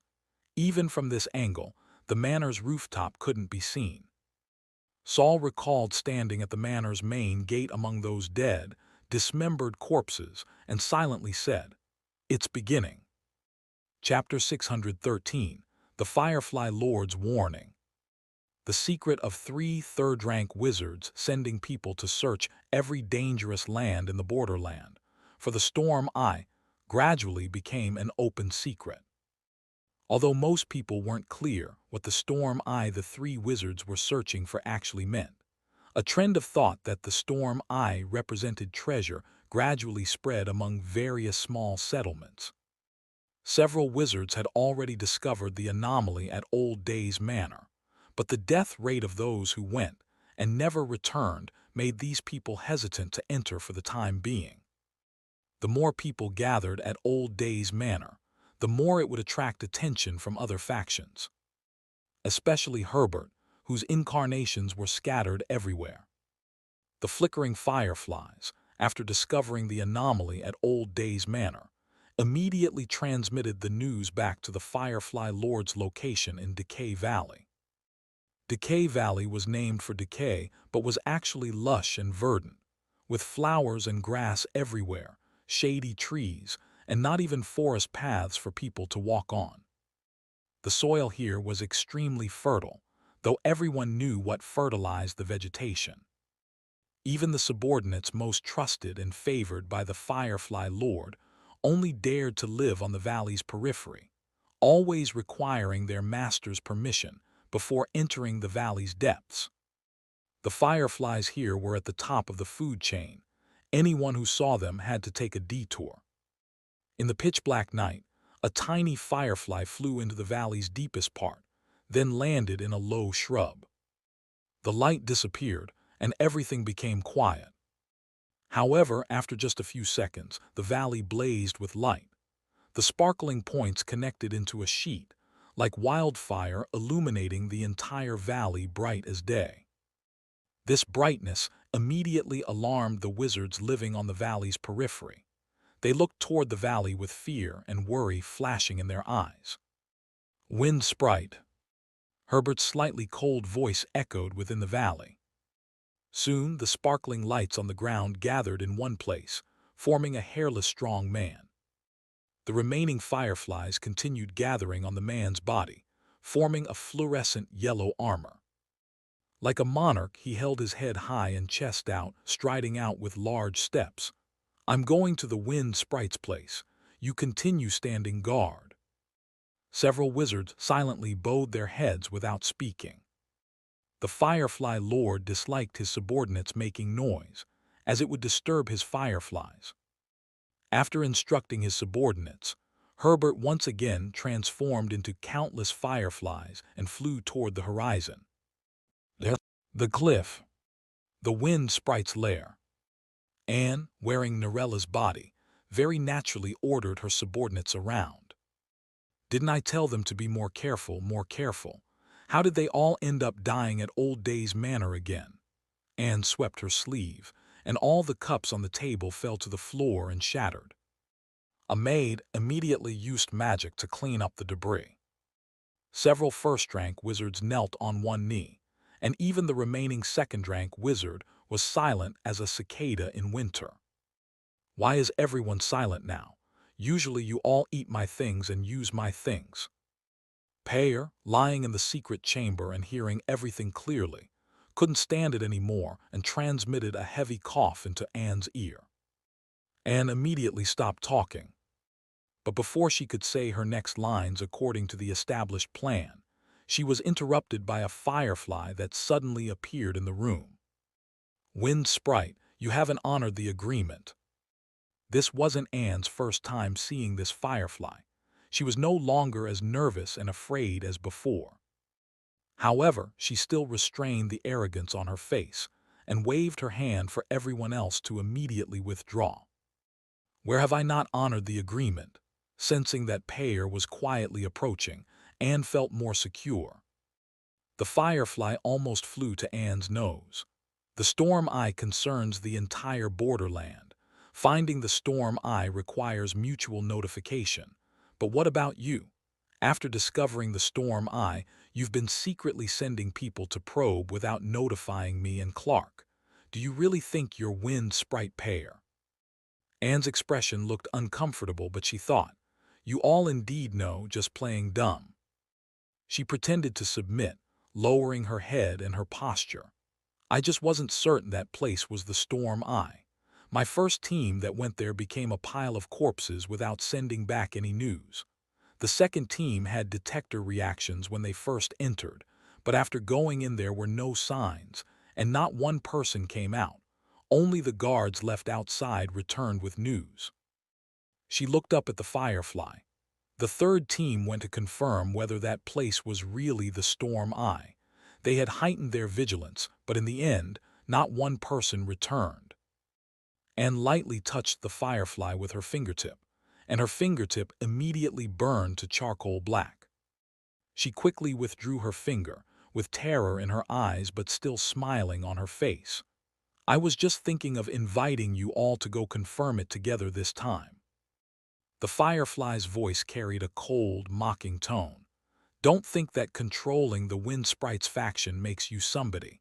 Even the Wind Sprite herself doesn't amount to much. People from the tribunal have already entered the borderland. I've already informed them of the news. You'd better pray they won't blame you afterward. Anne shot up. People from the tribunal entered the borderland. Following Payer's instructions, she said, the Dreammaker won't agree to their interference. This violates the agreement. The Firefly's voice was full of disdain. Agreement? That's just for show to outsiders. And do you think Clark is very tough? When people from the Stargate Council arrive, he'll have to meekly welcome them too. The borderland only has us 3 third ranks, but that's just because the power balance here doesn't allow more powerful forces to appear. And Clark and I. Herbert's voice stopped abruptly, as if some words almost slipped out. In any case, depart immediately for Old Days Manor and prepare to coordinate with the 2 major factions. After saying this, the tiny firefly immediately extinguished naturally, quickly becoming a small pile of ash scattered on the ground. Anne's honest expression immediately changed to one of disgust, and with a wave of her hand, she swept the ash on the ground clean. At this moment, a figure appeared behind Anne. At first glance, the two looked almost identical. But the later figure had an indescribable charm. Just by expressionlessly walking behind Anne, she had already made the figure in front appear dim and lackluster. Hearing movement behind her, Anne immediately turned back to see such a bright, enchanting face, though she had no time to appreciate it now. People from both the Tribunal and Stargate Council have entered the borderland. We must immediately notify Master. Miss Payer, lend me your bird. Payer gently shook her head. It's too late, and even if the messenger bird flew over, it might be intercepted by people from those 2 factions. The Purity Wizard Tower is too close to Old Days Manor. They might also monitor Saul's movements. The composure on Anne's face completely disappeared. Then what do we do? According to the original plan, we will go together. I think Saul will adapt to circumstances. Anne hadn't returned to Saul's side for a long time. Hearing this, she immediately said, "Then let's depart immediately." However, neither Payer nor Anne had thought that some things, even if Saul could adapt to circumstances, would still catch him off guard due to some irresistible forces, forcing him into the game. Chapter 614, Forced into the Game. Saul hadn't expected that while waiting in the Wizard Tower for Payer to set a trap for Dreammaker Clark at Old Days Manor, certain unexpected events would force him to change from an observer to a participant. When news of Old Days Manor was quietly spreading, the mushroom forest by Rhine Lake welcomed new visitors. Large amounts of white spores spread into the sky, but before they could fully disperse, they were sucked back by something. Marsh, who was happily continuing to grow mushrooms outside, immediately hid in the center of a giant mushroom upon seeing this, looking toward where the spores had issued their warning. With the mushroom's deliberate misdirection, he quickly saw 2 people walking through the mushroom forest. One was a slightly fat man with very short hair, almost just stubble, but with a full red beard covering his face.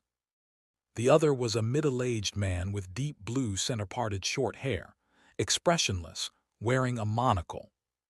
These 2 were definitely wizards, and they looked quite powerful. However, Marsh couldn't determine what rank of wizards they were.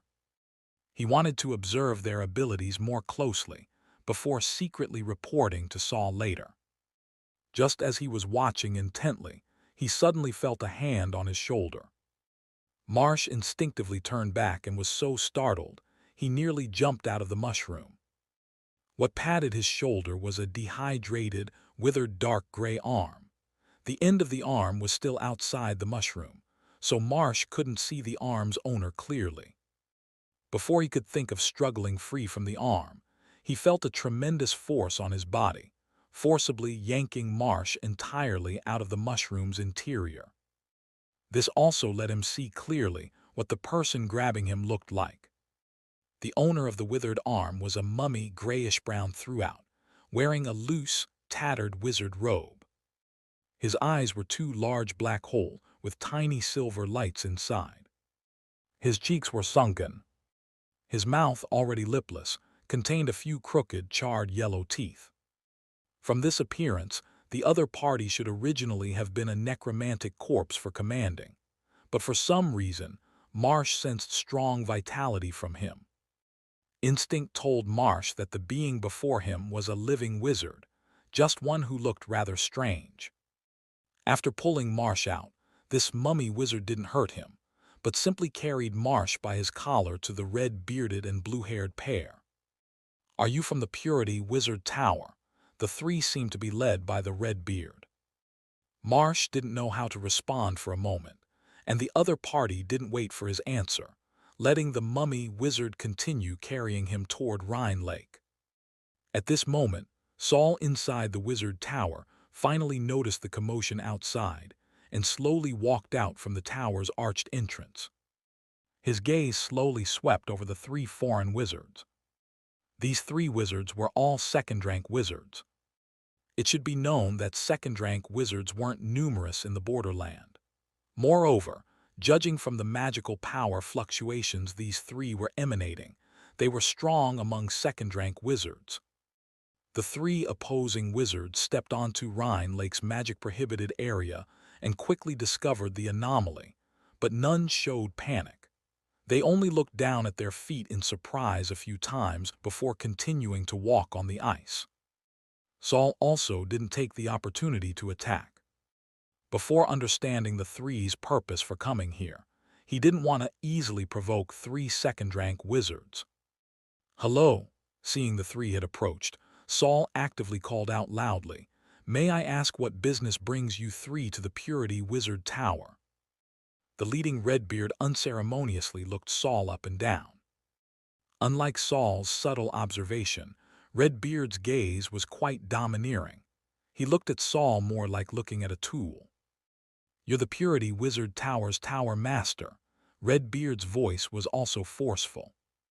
Saul felt several burning gazes fall on him. The other two wizards opposite also seemed unrestrained, blatantly scrutinizing him. So domineering and forceful, could they be Firefly Lord Herbert's people? Saul was displeased inwardly but showed no emotion on his face. "That's me." Redbeard scrutinized Saul for a while. Seeing that the other's aura wasn't suppressed by him at all, he became somewhat interested. His face twitched, and the corner of his mouth, hidden by his full beard, slightly turned up. "We're from the tribunal, carrying a tribunal decree to explore a dangerous place." Hearing the words tribunal, Saul's pupils slightly contracted. He hadn't expected to encounter tribunal wizards here, who claimed they wouldn't interfere in the borderland. Originally, Black Sea Tree Source owner Justin had fled into the borderland because the tribunal wouldn't enter here to implement verdicts. But unexpectedly, one day they would actively break their own promise and enter the borderland. Could it be for Old Days Manor for the Storm Eye? Saul's eyes turned. He felt the influence of the Storm Eye and Black Tide pollution might be more serious than he had imagined. Sure enough, Redbeard continued, "Not far from here, there's a manor severely polluted. Even second-rank wizards entering face certain dangers. We'd like to request you, a wizard skilled at clearing pollution, to go in together. Afterward, we'll pay you appropriate compensation." Whether compensation was appropriate shouldn't be negotiated and decided beforehand. Saul blandly refused. "Sorry, I just entered second rank and my strength is still unstable. I currently cannot treat or clear pollution." Redbeard was as tough as he appeared. "You don't want to go? That won't do. You're so close to Old Days Manor here. The original rules of Old Days Manor suddenly changed. As far as I know, the rules here also once changed. Now I suspect Old Days Manor's mutation is related to you." His gaze was sharp as a blade. "If you don't accompany us, then I'll have to implement a verdict against you. for the crime of disrupting the borderland's stable environment. Saul indeed feared the tribunal. The power of Soul Blade's original owner Jassim was still vivid in memory. However, this didn't mean he would be easily intimidated. He curled his mouth corner and sneered. "What, our tribunal decrees such frivolous things?"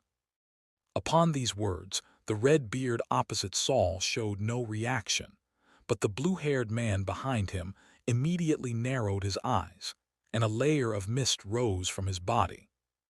But Redbeard raised his hand, stopping the other from acting. Redbeard was indeed the leader among the three. Bluehair immediately drew back the mist that had already overflowed from his body. Tribunal decrees are naturally not frivolous, but your attitude and behavior will influence the content of our reports to the tribunal. I think you wouldn't want to know what it's like to be on a tribunal decree. Better honestly come with us for a trip. If you have no problems, as the team's medic, we'll prioritize protecting your safety." Saul pondered for a moment. The three opposing wizards quietly waited for his answer. The blue hair just released what should be some kind of poison mist, a wizard who majors in poison attributes. And this red-beard wizard is full of sharp energy, seems to major in metal attribute magic. He quickly glanced at the wizard behind them who looked like a mummy, carrying Marsh by his collar. The other had remained silent, just quietly watching Saul, but the pressure he gave Saul was no less than the other two. Moreover, Saul couldn't sense the characteristics of the other's magical power. He could only judge from the other's appearance that the mummy wizard should major in dark attribute magic. Saul pretended difficulty, deliberated long, and finally nodded. "All right, I can go to Old Days Manor with you, but I need to go back and prepare some things." Chapter 615, The Irritable Little Algae. Saul agreed to explore together with Redbeard and the others. This differed slightly from his original plan, but thinking carefully, it wasn't bad. Whether Ophelia could truly help pay or counter Clark was uncertain, and as long as the nightmare butterfly remained on Saul, Clark, who specialized in nightmare power, wouldn't let Saul go. Although he had prepared contingencies for this, when and how Clark would deal with him remained uncertain. Since that was the case, it was better to actively create opportunities like when dealing with Seed, set the trap himself, jump in, and disguise himself as the cheese that triggers the mechanism. However, with things happening suddenly, Saul still needed to go back and prepare.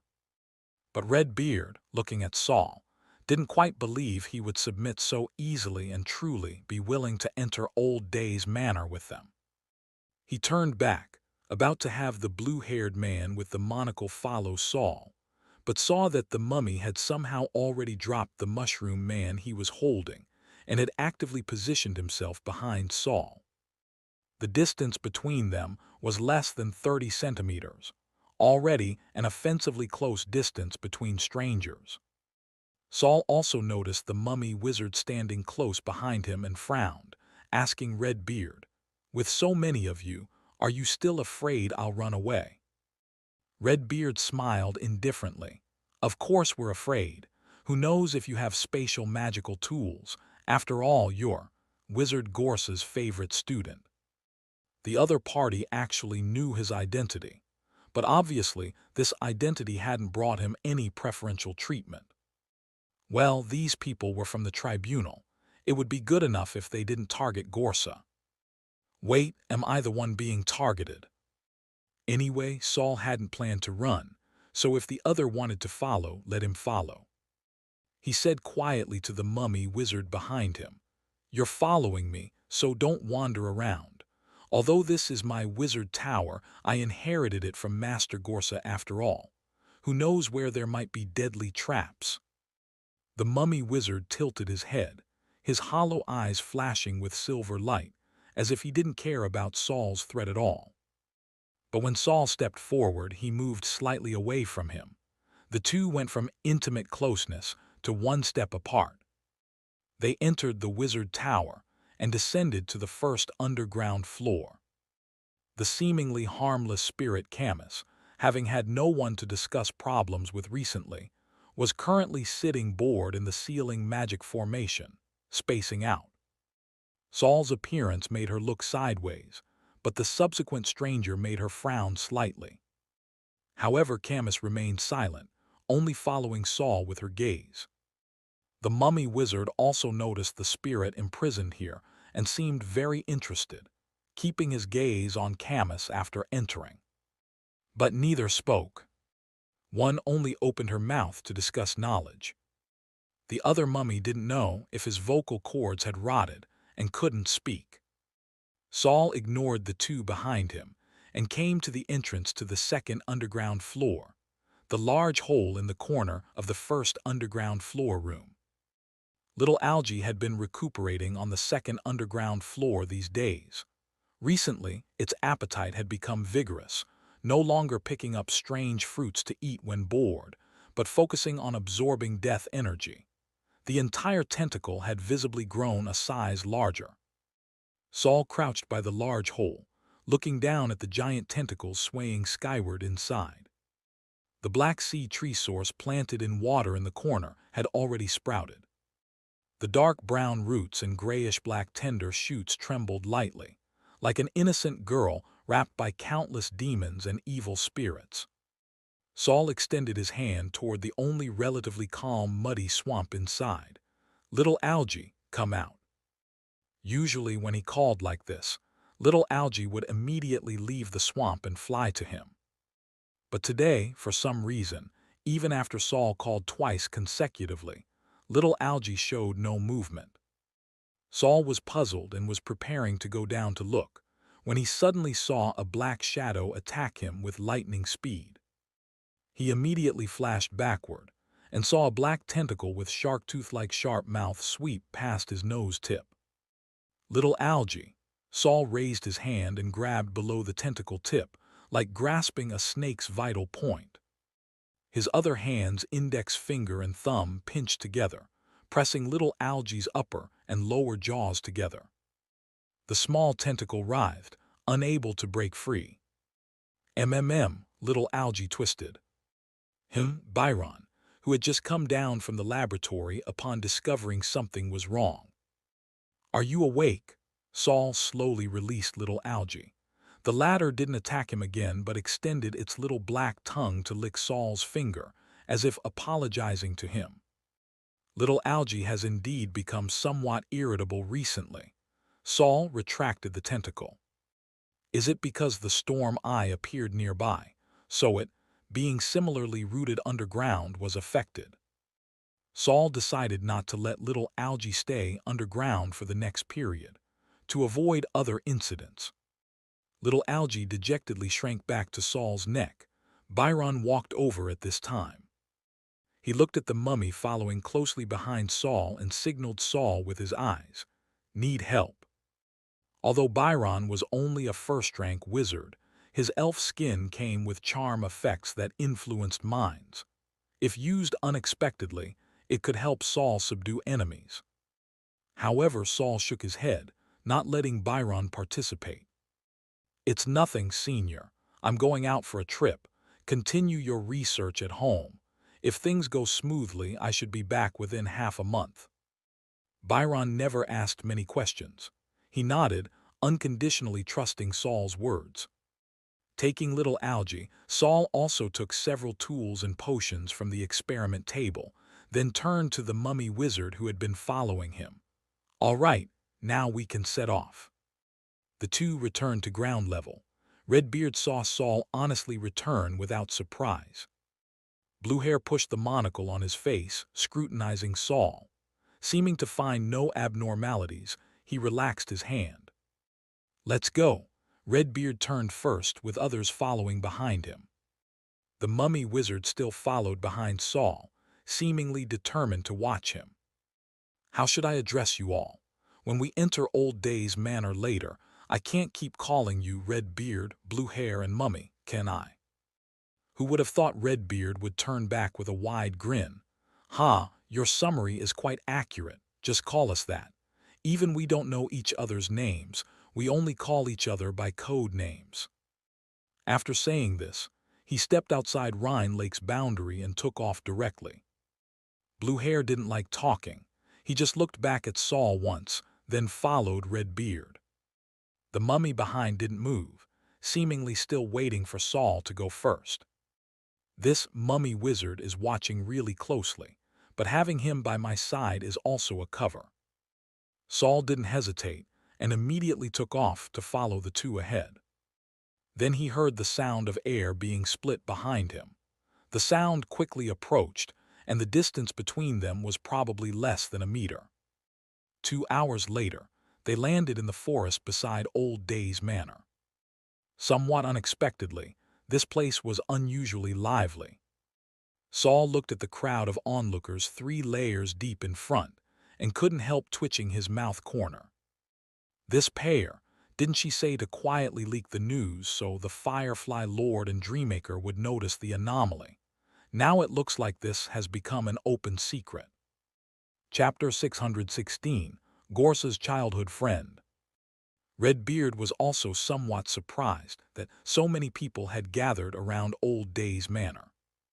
However, the tribunal's acting style was tough, and they didn't care whether there were onlookers or not.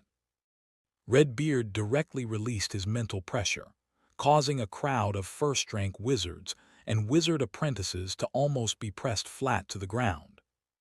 The noisy chatter stopped abruptly, and almost everyone looked at the three with either terrified or resentful eyes. "From now on, this place is under our control. Everyone else leave immediately." Red Beard walked in front of the crowd, his voice booming like a striking bell. Dissatisfied complaints immediately arose from the crowd, but no one dared to come forward and directly confront Red Beard. The crowd even automatically parted to create a passage when Red Beard's group approached. However, after Red Beard entered the inner circle, he discovered a woman in the position closest to Old Days Manor. Even Blue Hair, who had been looking impatient, changed his expression upon seeing the woman, becoming serious and gloomy. Red Beard laughed heartily. Miss Lucy has actually come to the borderland too. The female wizard called Lucy was also emanating the magical power fluctuations of a second-rank wizard. She wore a white-fitted shirt with a ruffled collar and a gray jacket that cinched her waist tightly. The jacket's hem spread outward like a skirt. On the bottom, she wore fitted gray trousers of the same color system and boots on her feet. She indeed looked like a noblewoman with somewhat neutral attire, rather than a wizard. Lucy turned sideways, glanced at Red Beard, but her gaze finally settled on Saul. "I guessed you would invite Wizard Saul, so I waited for you here. This person also knows me." Saul looked at Red Beard, whose attitude was completely different. This Miss Lucy seems to have a very high status. Lucy seemed to see that Saul was somewhat constrained by the three people, and actually walked directly in front of Saul, smiling at him kindly. "Hello, I'm Lucy from the Golden Thunder family. Very pleased to meet you. I was also childhood playmates with your master Gorsa. If you encounter any trouble, you can tell me." Lo, actually Mentor's childhood friend. However, Master Gorsa had never mentioned this person. He hadn't even mentioned any Golden Thunder family, but it seemed to be a behemoth similar to the Glare family. It seemed Master's social connections weren't that bad after all. He could actually send a friendly force at a critical moment. Of course, whether she was truly friendly remained to be seen, since from her earlier words, it was clear she also wanted to invite Saul to explore Old Days Manor together. Saul showed a polite and not awkward smile. "Hello, Miss Lucy. Thank you for your concern. Things are fine on my end. It's just that I recently advanced to second rank, so I might not be able to help much in exploring Old Days Manor. However, I have some research on the pollution here. If you need anything, please feel free to ask." Red Beard was afraid Saul wouldn't want to enter Old Days Manor and would ask Lucy for help, but he didn't expect the other party wouldn't mention this matter. Red Beard laughed heartily. Since Miss Lucy is also willing to adventure with us, that's even better. Originally, I wanted to find a few more second-rank wizards to enter together, but with Miss Lucy here, it doesn't matter whether others participate or not. Hearing Redbeard's words, Saul's heart stirred. This Miss Lucy looks gentle and refined. Although she has the pride of a noble lady, she doesn't make people feel disgusted. But her strength seems to be even higher than her status. Lucy was accustomed to Redbeard's subtle flattery and didn't make modest remarks, but said straightforwardly, "Then let's enter Old Days Manor now." Hearing this, Bluehair raised his hand and poked Redbeard's arm. Redbeard understood his companion's meaning and said somewhat hesitantly, "But those three haven't arrived yet." Lucy obviously also knew who Redbeard was referring to and said casually, "The rules of Old Days Manor have just changed, and the environment inside is extremely unstable. In this situation, it's not necessarily better to have stronger people enter. If 3 third ranks enter, it might even affect its state." The "it" here most likely referred to the storm eye that might erupt with black tide. Saul's mental power swept over the diary in his mind. At least for now, the black tide showed no signs of erupting, and the diary didn't stop him from entering Old Days Manor. Redbeard and Bluehair looked at each other, then both looked at the mummy wizard still standing behind Saul. The mummy nodded almost imperceptibly, agreeing with Lucy's viewpoint. With the three's opinions unified, Redbeard finally spoke. "Miss Lucy makes sense. I originally wanted to wait for those three because I thought having them would make exploration smoother. But your concern is also valid. If the entering force is too powerful, it might also affect its stability. Then let's enter first." After saying this, Redbeard turned back to look at the quiet crowd of onlookers, frowning. "How long are you going to watch? If you don't leave now, prepare to die here." The crowd immediately became restless. Seeing Redbeard and that Miss Lucy communicate, they thought the other party wouldn't drive them away anymore. They didn't expect Redbeard's politeness and gentleness were only directed at Lucy alone. He remained cold and ruthless toward others. Several timid wizards had already left the crowd and retreated into the distance. They knew some high-rank wizards would really kill without warning. However, while some people quickly retreated, one person was an exception. He directly pushed through the crowd in front of him and walked straight to Redbeard's side. "How can such an interesting exploration not include me?" The newcomer had silver long hair, disheveled with a few traces of lazy elegance, with a harp hanging from his fingers, gently swaying as he walked. "Kismet too." Saul saw Kismet and silently blinked. Didn't this guy always like to scheme behind the scenes? Why did he suddenly want to participate in an adventure? With this guy appearing, Saul immediately began worrying about his plan. Suddenly, Saul felt an extremely strong killing intent emanating from Lucy in front of him. The killing intent was almost tangible, like static electricity, stimulating all of Saul's body hair to stand up. Lucy's originally refined demeanor instantly dissipated completely. Her brows furrowed tightly, seeming to detest Kismet extremely. Could this Miss Lucy have also been harmed by Kismet? Saul secretly speculated. It seemed that, without him taking action, others probably wouldn't agree to Kismet joining. Lucy didn't just dislike Kismet, she hated him. This Kismet stirred up trouble everywhere he went, leaving bones scattered in his wake. He had once instigated a war on the Escaper continent, and one of Lucy's good friends died in that war. At that time, the Stargate Council had wanted to execute Kismet, but he was rescued by Sky City Lord Ophelia, who came to his aid. The other party even spent large amounts of rare resources to exchange for Kismet. Later, Kismet was banned from setting foot on the Escaper continent and was said to have gone to the Stat continent to cause trouble. However, contrary to Saul's expectations, after frowning severely, Lucy actually agreed to let Kismet join the team. "Fine, but if you dare sabotage our operation in secret, I'll kill you immediately." Kismet immediately showed a pitiful expression and plucked a harp string. The low sound seemed to represent his currently low mood. "How would I dare cause trouble under Miss Lucy's nose?" "HMPH," Lucy snorted lightly, "Sky City's dog." Saul found this both funny and surprising. It seemed Lucy truly detested Kismet extremely. Such harsh words came from a young lady's mouth. But the insulted Kismet had a smile in his eyes, looking completely unconcerned. Redbeard obviously also disliked Kismet, but he also tacitly agreed to let Kismet join.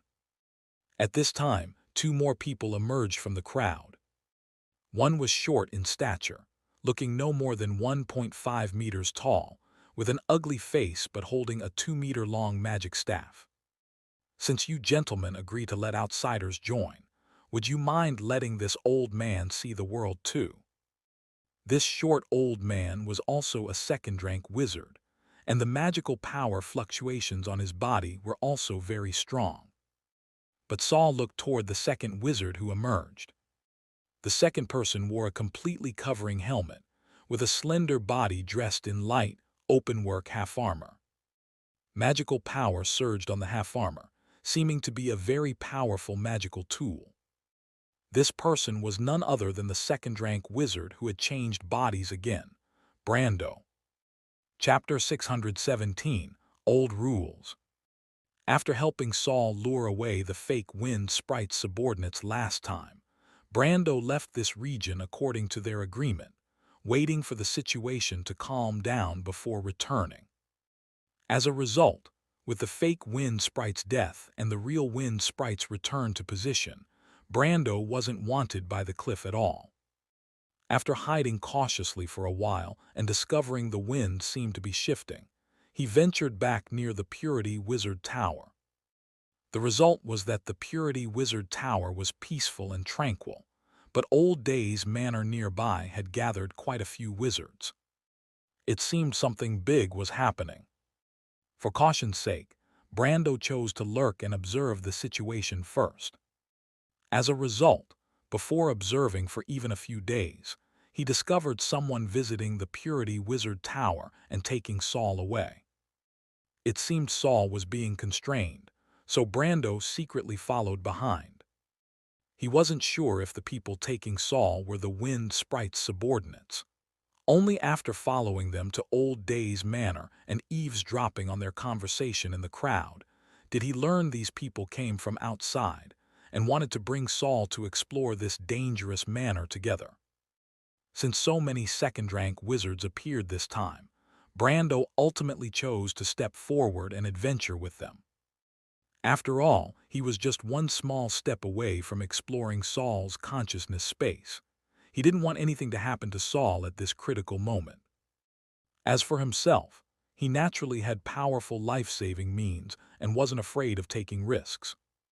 Thus, the originally 5-person exploration team rapidly expanded to 8 people in a short time. Seeing this, Redbeard hurriedly called a halt. He didn't want too many people going in to muddy the waters, so he refused the remaining first-rank wizards who wanted to join the team and rudely drove them away. However, because Lucy had agreed to let 3 outsiders join, these first-rank wizards thought the other party was reasonable and actually pleaded, while refusing to leave. Before Redbeard could get angry, Bluehair suddenly emitted white mist that enveloped several people.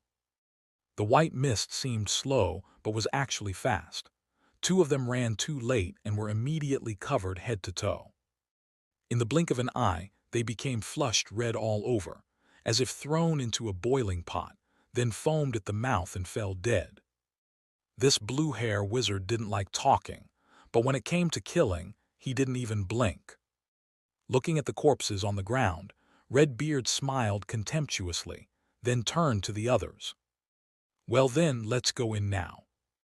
Redbeard was the first to enter. His figure suddenly disappeared when approaching within 3 meters of the manor's main gate.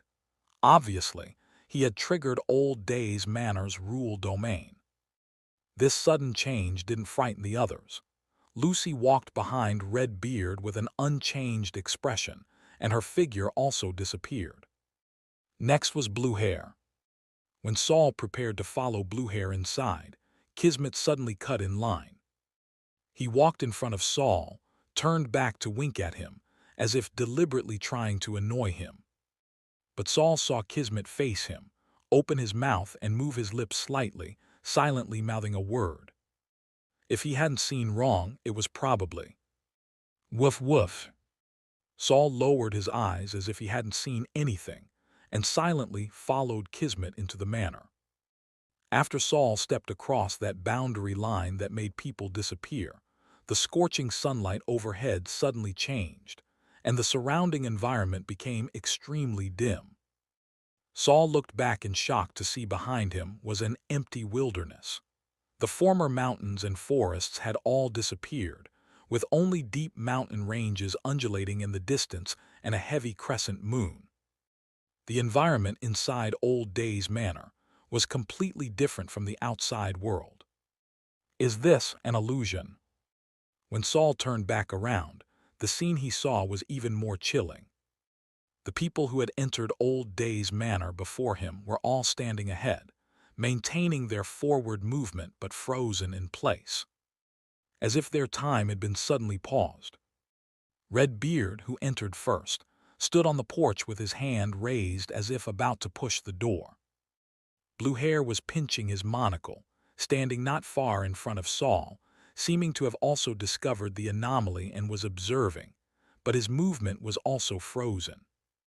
Miss Lucy had avoided the main entrance and walked along the corridor as if wanting to enter from another place, but she was also frozen in position. As for Kismet, who had cut in front of Saul to enter the manor, he was lying by the window next to the main door, looking inside.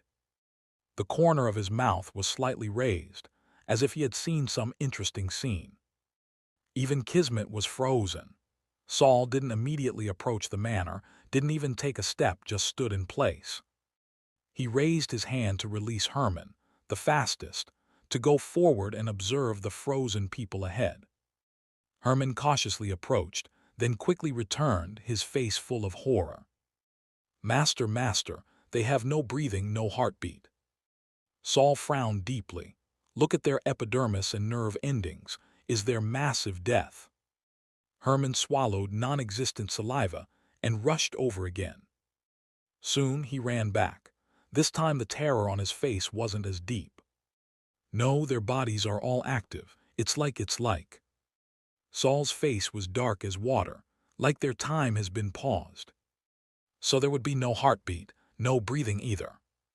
Saul looked up at the sky and said quietly, "Is this one of Old Days Manor's rules? Indeed not simple.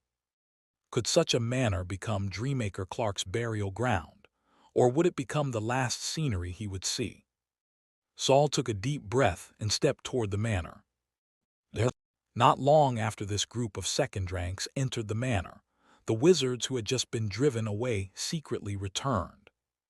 However, this time they didn't dare brazenly surround the manor, but hid in forests or underground, secretly peeping at the manor's situation. But before they could watch for long, extremely terrifying pressure suddenly came from the sky. To the west, vegetation prostrated and mountains seemed to shrink by half.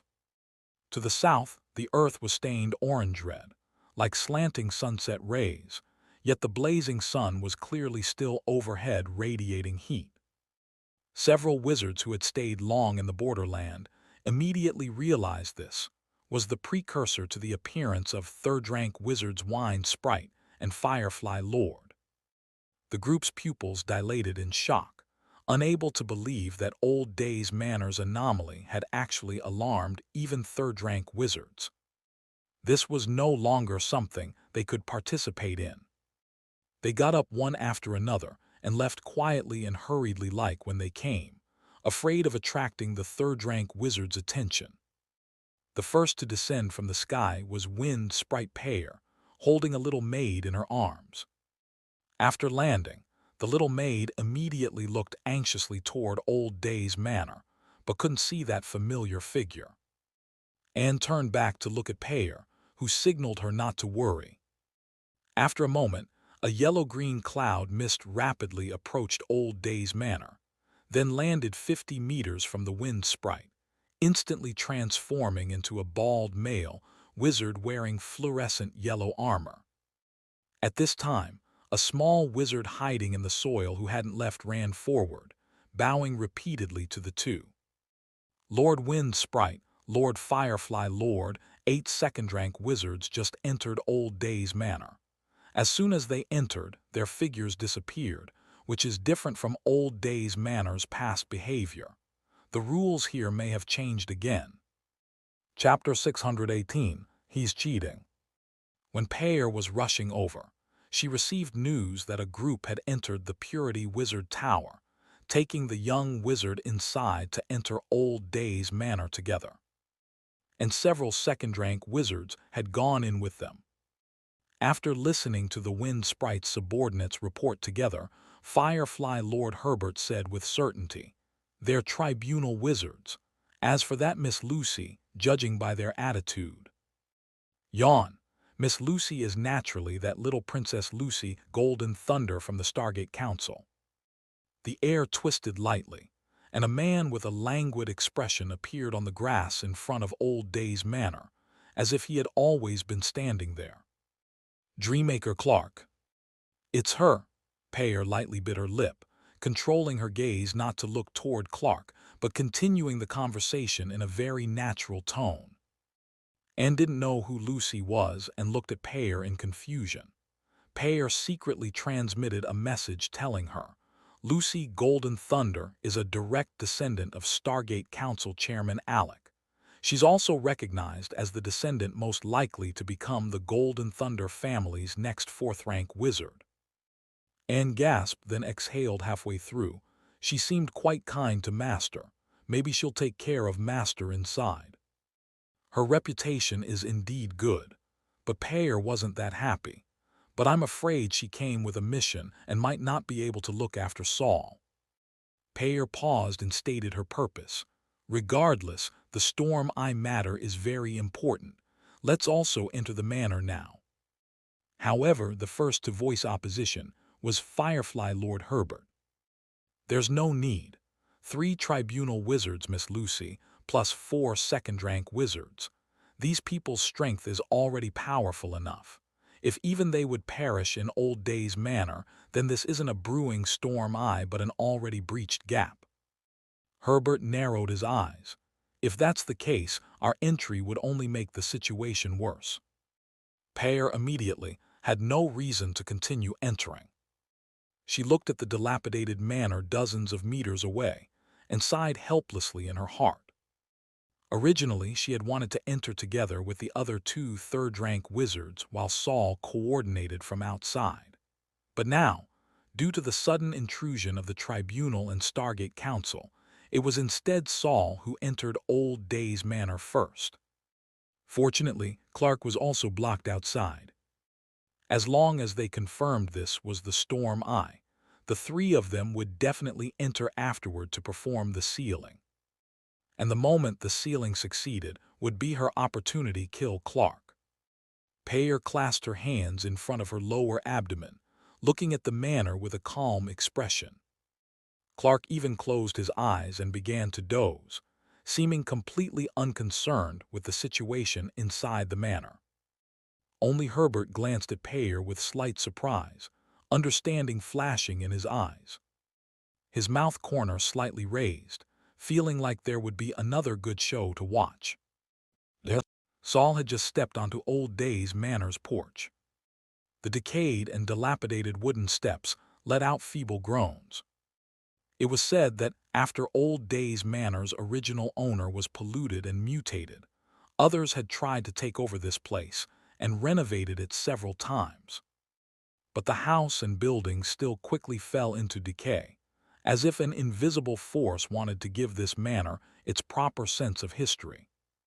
When Saul stepped on the second step, suddenly, a little girl pushed open the half-rotten wood and emerged from under the steps. using extremely exaggerated speed to grab Saul's calf. "Haha, I caught you, now you're it." As soon as the childish voice finished, the little girl dispersed like mist, making little Algy's fierce attack bite only air. Clack, clack, clack. Little Algy looked around unwillingly, then turned back in shock to see its little master's soul had actually left his body. Saul took a step forward and discovered his body was light as a feather. When he turned back, he found himself face to face with little Algy, whose mouth was wide open. Only then did he understand that the little girl's meaning of being it was literal. Is it hide and seek? What would happen if I catch the little girl, and what if I don't? Saul turned back to see his own body standing on the steps. Indeed, this body also had no breathing or heartbeat, as if time had been paused. Can this manner only be explored through soul form? Saul wanted to try something. Although his soul was powerful and could even transform, without bodily protection, the soul was very susceptible to pollution. In such a dangerous place, where many wizards had obviously been polluted, acting with just a soul was like throwing a piece of meat into a wolf's den. Saul looked at the other people frozen in place. It's been so long without the next person entering. It seems that either the next person can't come to this place before I truly enter the manor. Saul returned to his body's side and tried to enter his body. However, his body was now like a sealed box. Every attempt to enter was blocked. Can't go back. Saul thought for a moment, then suddenly turned and moved 3 meters away from his body, faced himself, then turned left and began learning from meditation diagrams, walking clockwise in circles. 1 step, 2 steps, 3 steps. Saul tried to focus his attention on the walking movements, not thinking about whether he could return to his body. 4 steps, 5 steps, 6 steps. A soft barrier appeared before Saul. He tried to advance but felt strong resistance. No matter how hard Saul tried, he couldn't enter. He half closed his eyes and didn't give up. The diary flipped gently at Saul's call, not stopping on any particular page. As the diary made rustling sounds, a semi-transparent white thread separated from it, wrapped around Saul's body and emerged from his palm. At the same time, Saul looked up expressionlessly and saw the same semi-transparent thread emerging from his body's forehead. However, that thread only emerged 5 centimeters before stopping its growth. Saul slightly raised his forearm, and the faint line in his palm seemed guided, flying toward the thread at his forehead. The barrier that had just blocked Saul now broke through like a layer of window paper before the faint line. When the 2 faint lines intertwined with each other, Saul once again felt the connection with his body. He stepped forward. This time there was no obstruction. He had returned to his body.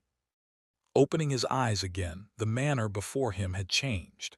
It was no longer that decayed wood and dusty, cobweb-covered old manor, but a simple yet cold, clean manor. Have I come to another place? Saul moved his hands and feet, feeling no stiffness, then continued up the steps. Upon entering, little Algy saw Kismet standing on the corridor. It clacked its little mouth and suddenly went up to bite him. But just after biting, it let go with PFT, PFT, PFT sounds, looking like it had eaten something very unpleasant. You've become much more aggressive recently. Are you really about to mature? Saul grabbed little Algy's neck and pulled it back. Don't put everything in your mouth. Saul looked at Kismet, still frozen by the window, and pushed open the door to enter Old Day's Manor. Chapter 619, The Thief. Brando was the second to last to enter Old Day's Manor. Upon entering, he immediately discovered that the world here seemed to have changed completely. The people frozen in place before him made his heart skip a beat. These people, he immediately rejected his earlier guess. No, it's impossible they all met with trouble. This isn't the abyss after all. He quickly regained his composure and surveyed the entire manor again, but was surprised to discover that Saul wasn't here. Only he wasn't fixed here. What exactly happened? Regardless, Saul seemed to have escaped the entrance trap, which made Brando breathe a slight sigh of relief. Since Saul could do it, I should be able to as well. Brando's pack still contained 3 bodies. Because he had fled back, he had brought almost all his possessions with him. I wonder where Saul entered Old Days Manor from. Brando looked around and suddenly noticed footprints on the ground. These footprints go directly into the manor. Only Saul wasn't fixed outside here. The path he took can enter the manor. Brando narrowed his eyes, preparing to follow Saul's route. However, just as he stepped onto the decayed steps, he suddenly felt someone grab his calf. "I caught someone, now it's your turn to be." Before the little girl could finish speaking, Brando's head whoosh, separated from his body and flew into the air. The little girl stopped mid-sentence, her face darkening as she looked at the head flying in the air with venomous eyes. "You're cheating." Brando ignored the little girl, only focusing on his body's condition. Sure enough, after the little girl touched his body, a numbing sensation began spreading upward from his feet. If he had hesitated even slightly just now, he would probably have been frozen in place as well. This little girl is problematic. Flying in the air, Brando opened his mouth, and a black shadow suddenly shot out, hitting the little girl's head. Crack! The little girl's head immediately split into 4 pieces, and a cloud of dust burst from her skull. However, the little girl's mouth was still moving, making giggle laughter. Caught you, now you're it." Brando instantly knew he was in trouble. The next second, he appeared in a magnificent hall. Brando immediately felt his hands were heavy. Looking down, he was actually holding a huge wine tray. The tray held over a dozen crystal goblets filled with amber liquid. He had actually become a wine steward in the banquet hall. "What are you standing there for? Hurry and serve wine to the guests. If any guest runs out of wine, you'll become a new wine glass." Brando was suddenly pushed, and though the force felt small, he involuntarily staggered forward 2 steps. "My strength has disappeared." He instinctively protected the tray in his hands, not letting the wine glasses fall. At this time, an elegant man in a purple dress suit approached, holding a wine glass. He looked at Brando and chuckled. "Did you anger that little girl? Why are all the others honored guests while you're a wine steward?" Kismet laughed heartily, silver bangs trembling before his eyes, not hiding his gloating at all. Brando wasn't familiar with Kismet, but he knew this person's name. "Probably because I angered the host here." He felt disdainful inside. After all, he had escaped once, but hadn't expected his attack on the little girl would also be considered contact, causing him to be caught again. Next time, run immediately without stopping or counterattacking. "You who entered first, do you know what's going on here?" Brando quietly asked Kismet, wanting to see if they had discovered new rules. "What we've discovered so far is probably just that you need to play your role well, otherwise you'll be kicked out by the banquet's host." Kismet pressed the goblet to his lips, eyes curving with a more subtle smile this time. That blue-haired wizard with the monocle just ignored the butler's obstruction and insisted on going to the 2nd floor. Now he's been kicked out of the hall. Who knows where he went? "Butler." A woman wearing a black tailcoat and small round hat. "Don't know where she's gone now, but you're a wine steward, maybe you can check the back kitchen and other places." People came and went in the hall. Brando quickly found everyone, and after 5 minutes, the butler that Kismet mentioned brought in the last second-rank wizard to enter, the short wizard. Brando recognized this person, called Dulat. A failed magical experiment had caused his body to shrink by 1/3. This was probably the first time in his life wearing formal attire. He could barely walk properly. But Dulat waited in place for several more minutes without seeing Saul. He couldn't help asking Kismet, who had just returned from inviting a lady to dance. "Did you see that young wizard who came in behind you?" Kismet, who seemed to have forgotten his purpose for coming, paused his smile. "You mean Saul. You know him too." "The Purity Wizard Tower's reputation isn't low." Kismet chuckled, then put away his smile. "I haven't seen him, never have. None of the guests, servants, or even the occasionally appearing hostess here are Saul." Brando remembered Saul, who was the only one who hadn't appeared outside the manor, but he didn't tell Kismet about this.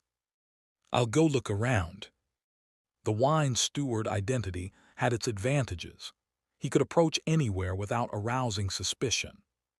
Brando walked around the hall carrying the wine tray. When he reached the circular staircase in the depths of the hall and prepared to go up, he was stopped by the butler. "Madam hasn't requested it. You cannot go up." "Sorry." With the blue-haired wizard's precedent, Brando didn't persist and left directly. But just as he turned around, he heard urgent thump-thump-thump footsteps from the stairs. The sound was very urgent, completely different from the leisurely, cheerful tone of the hall. Brando immediately turned back to see a woman who looked exactly like the butler, dressed exactly the same, coming to the middle of the staircase with an anxious expression. She shouted ungracefully at the noisy hall, "Enemy attack! Enemy attack! Someone has broken into the manor." The hall's music immediately stopped, and all guests looked up at the staircase in shock. But the several wizards who had been inexplicably dressed as guests were delighted. In this hall, they had all temporarily lost their spellcasting abilities, which was why they couldn't even go up to the second floor. Now, with someone breaking into the manor, this boring ball was finally starting to change. Lucy immediately abandoned her dance partner and followed the crowd toward the circular staircase. "What person broke into the manor? Is it bandits?" People stood in the hall, looking up at the butler and asking questions. "It's an uninvited thief." The butler's face was stern, veins bulging at her temples. "He stole our madam away." Chapter 620, The Strange Girl. "Are you the knight who came to save me?" The little girl, who looked no more than 5 or 6 years old, hugged Saul's neck tightly, hanging with him outside the third-floor balcony. Saul supported himself with one arm on the edge of the balcony floor, waited a moment, then exerted slight force to lift his body up with one arm. The room was now completely empty. Saul carried the little girl back into the room. "Do you need someone to save you?" Only then did Saul answer the little girl's question. The little girl giggled. "I don't need saving, but I'm very bored and need a toy or several more." As she spoke, she raised her hand to press on Saul's head. "Now I command you to become my guardian knight." Saul directly removed the little girl's hand from his head and said helplessly, "I'm a wizard, not a knight." The little girl opened her mouth wide in an O shape. "Why don't you listen to me?" Hearing this, Saul asked back, "Why should I listen to you? Do other people necessarily listen to you?" The little girl said righteously, "Of course, everyone here must listen to me." She wrinkled her small nose. "You're not a knight, you're a bad person." As if realizing Saul's difference, the little girl suddenly leaned back forcefully while opening her mouth wide, her scarlet tongue shooting toward Saul's face like an arrow. However, a black tentacle appeared in front of Saul at an even faster speed, directly wrapping around the girl's tongue, then yanking hard. Snap! A bloody tongue fell to the ground. Both Saul and the little girl froze almost simultaneously. Even without her tongue, the little girl still let out piercing screams that nearly burst Saul's eardrums. Before Saul could give an order, little Algie went up and performed a death coil, wrapping the girl from head to toe into a cocoon. Even her eyes were sealed tightly. However, the screaming didn't stop. Saul looked down and was shocked to discover that the continuous, piercing screams were actually coming from the tongue on the ground. That severed red tongue had somehow grown a mouth. Not only that, as the screaming continued, it also grew a pair of eyes. At this point, the screaming had attracted people from outside. Saul casually grabbed a cushion from the nearby four-poster bed with hanging curtains, threw it on the tongue, then took little Algie and the girl bound like an earthworm and jumped outside to the balcony again. Then he took out the Eye of Banishment from his storage device and pressed it directly onto his index finger. His index finger quietly extended beyond the balcony to observe the situation inside the room. He saw a group of people roughly burst through the door. But these people didn't look like real humans. Just like what Saul had secretly observed before, those people were just lumps of meat paste molded into little figures. Like children unskilled at clay modeling, randomly kneading spheres and casually pressing them onto flat pieces, then sticking four soft, drooping strips at the four corners. Thus, a person was completed. Yet these clay figures that looked nothing like humans seemed to move and speak like real people. "Madam, madam. What happened? Madam has disappeared." The cushion on the ground suddenly trembled, then a hand eerily extended from the narrow gap.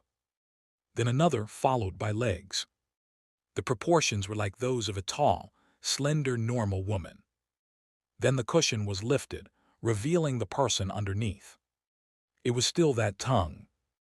However, it had transformed from a bleeding severed tongue into a tongue with eyes, nose, mouth, and complete limbs. The limbs growing from the tongue groped around, supporting itself up.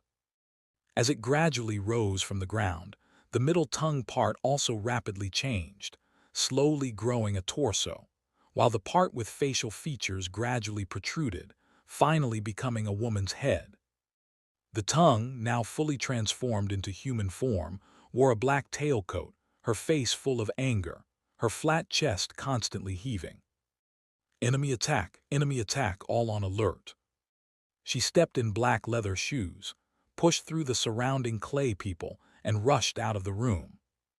Afterward, her loud shouts echoed through the corridor. Enemy attack, someone has broken into the manor." The banquet in the first-floor hall was completely disrupted. After the woman in the tailcoat left, the clay people searched the room thoroughly. However, they obviously had no brains and didn't discover Saul clinging under the balcony. After searching once and finding nothing, these clay people rushed out of the room in chaos to look elsewhere for the thief who had stolen their madam. Then Saul jumped back onto the balcony. The little girl was writhing on the ground. Little Algie slowly uncovered her eyes. "I have questions for her." Only then did little Algie reluctantly and slowly release the little girl's head, revealing those blinking large eyes. Somewhat unexpectedly, the little girl looked at Saul without anger, instead showing the kind of eyes one has when seeing candy. Seeing that the little girl seemed capable of communication, Saul relaxed slightly. "I'll ask you a few questions. If you can answer properly, blink your eyes. If you still want to scream and bring those brainless people in, I'll tie you up again and never let you out." The little girl immediately began frantically blinking. Saul had little Algie slowly release the girl. The girl was very obedient and indeed didn't shout. She even said to Saul, "You're really fun. I've decided not to make you listen to me anymore. The things you say and do are much more interesting than what I arrange." Is this girl a masochist? Saul didn't want to deal with her strange character settings. This creature whose tongue could split and create another woman when severed was definitely a creation of this place's rules. There was no point worrying about her character design. "I'm asking if you know what a storm eye is." The girl asked back, "What's a storm eye? Is it a toy?" She didn't seem to be lying. "It's an existence containing powerful force." "Powerful, is it fun? Could it be intentional? Or when did you first appear in this manner?" This time the little girl's expression changed slightly, looking less excited. "I've always been here. I'm the master of this place." Just when Saul thought the little girl was speaking more seriously, he saw her continue earnestly. "You're all my toys and servants." She was talking nonsense again. Saul decided to try one last question. If it still didn't work, he'd have to take this obviously pollution-affected creature and search around. "If you're really the master of this manor and have always stayed here, then you must know when this manor's rules changed, right? What caused the abnormal influence somewhere that made this place, or rather, made you become what you are now?" Saul had originally thought that if the girl still said she didn't know, he'd prepare to take her and run. But the girl answered with excitement. "I know this too. A while ago I made a wish, and then a toy suddenly appeared on the ground." Finally, a decent answer. Saul immediately followed up. "Where did that toy appear? Is it still there?" "The toy appeared in my laboratory, and it's now placed on my throne, in my tower overlooking the toys."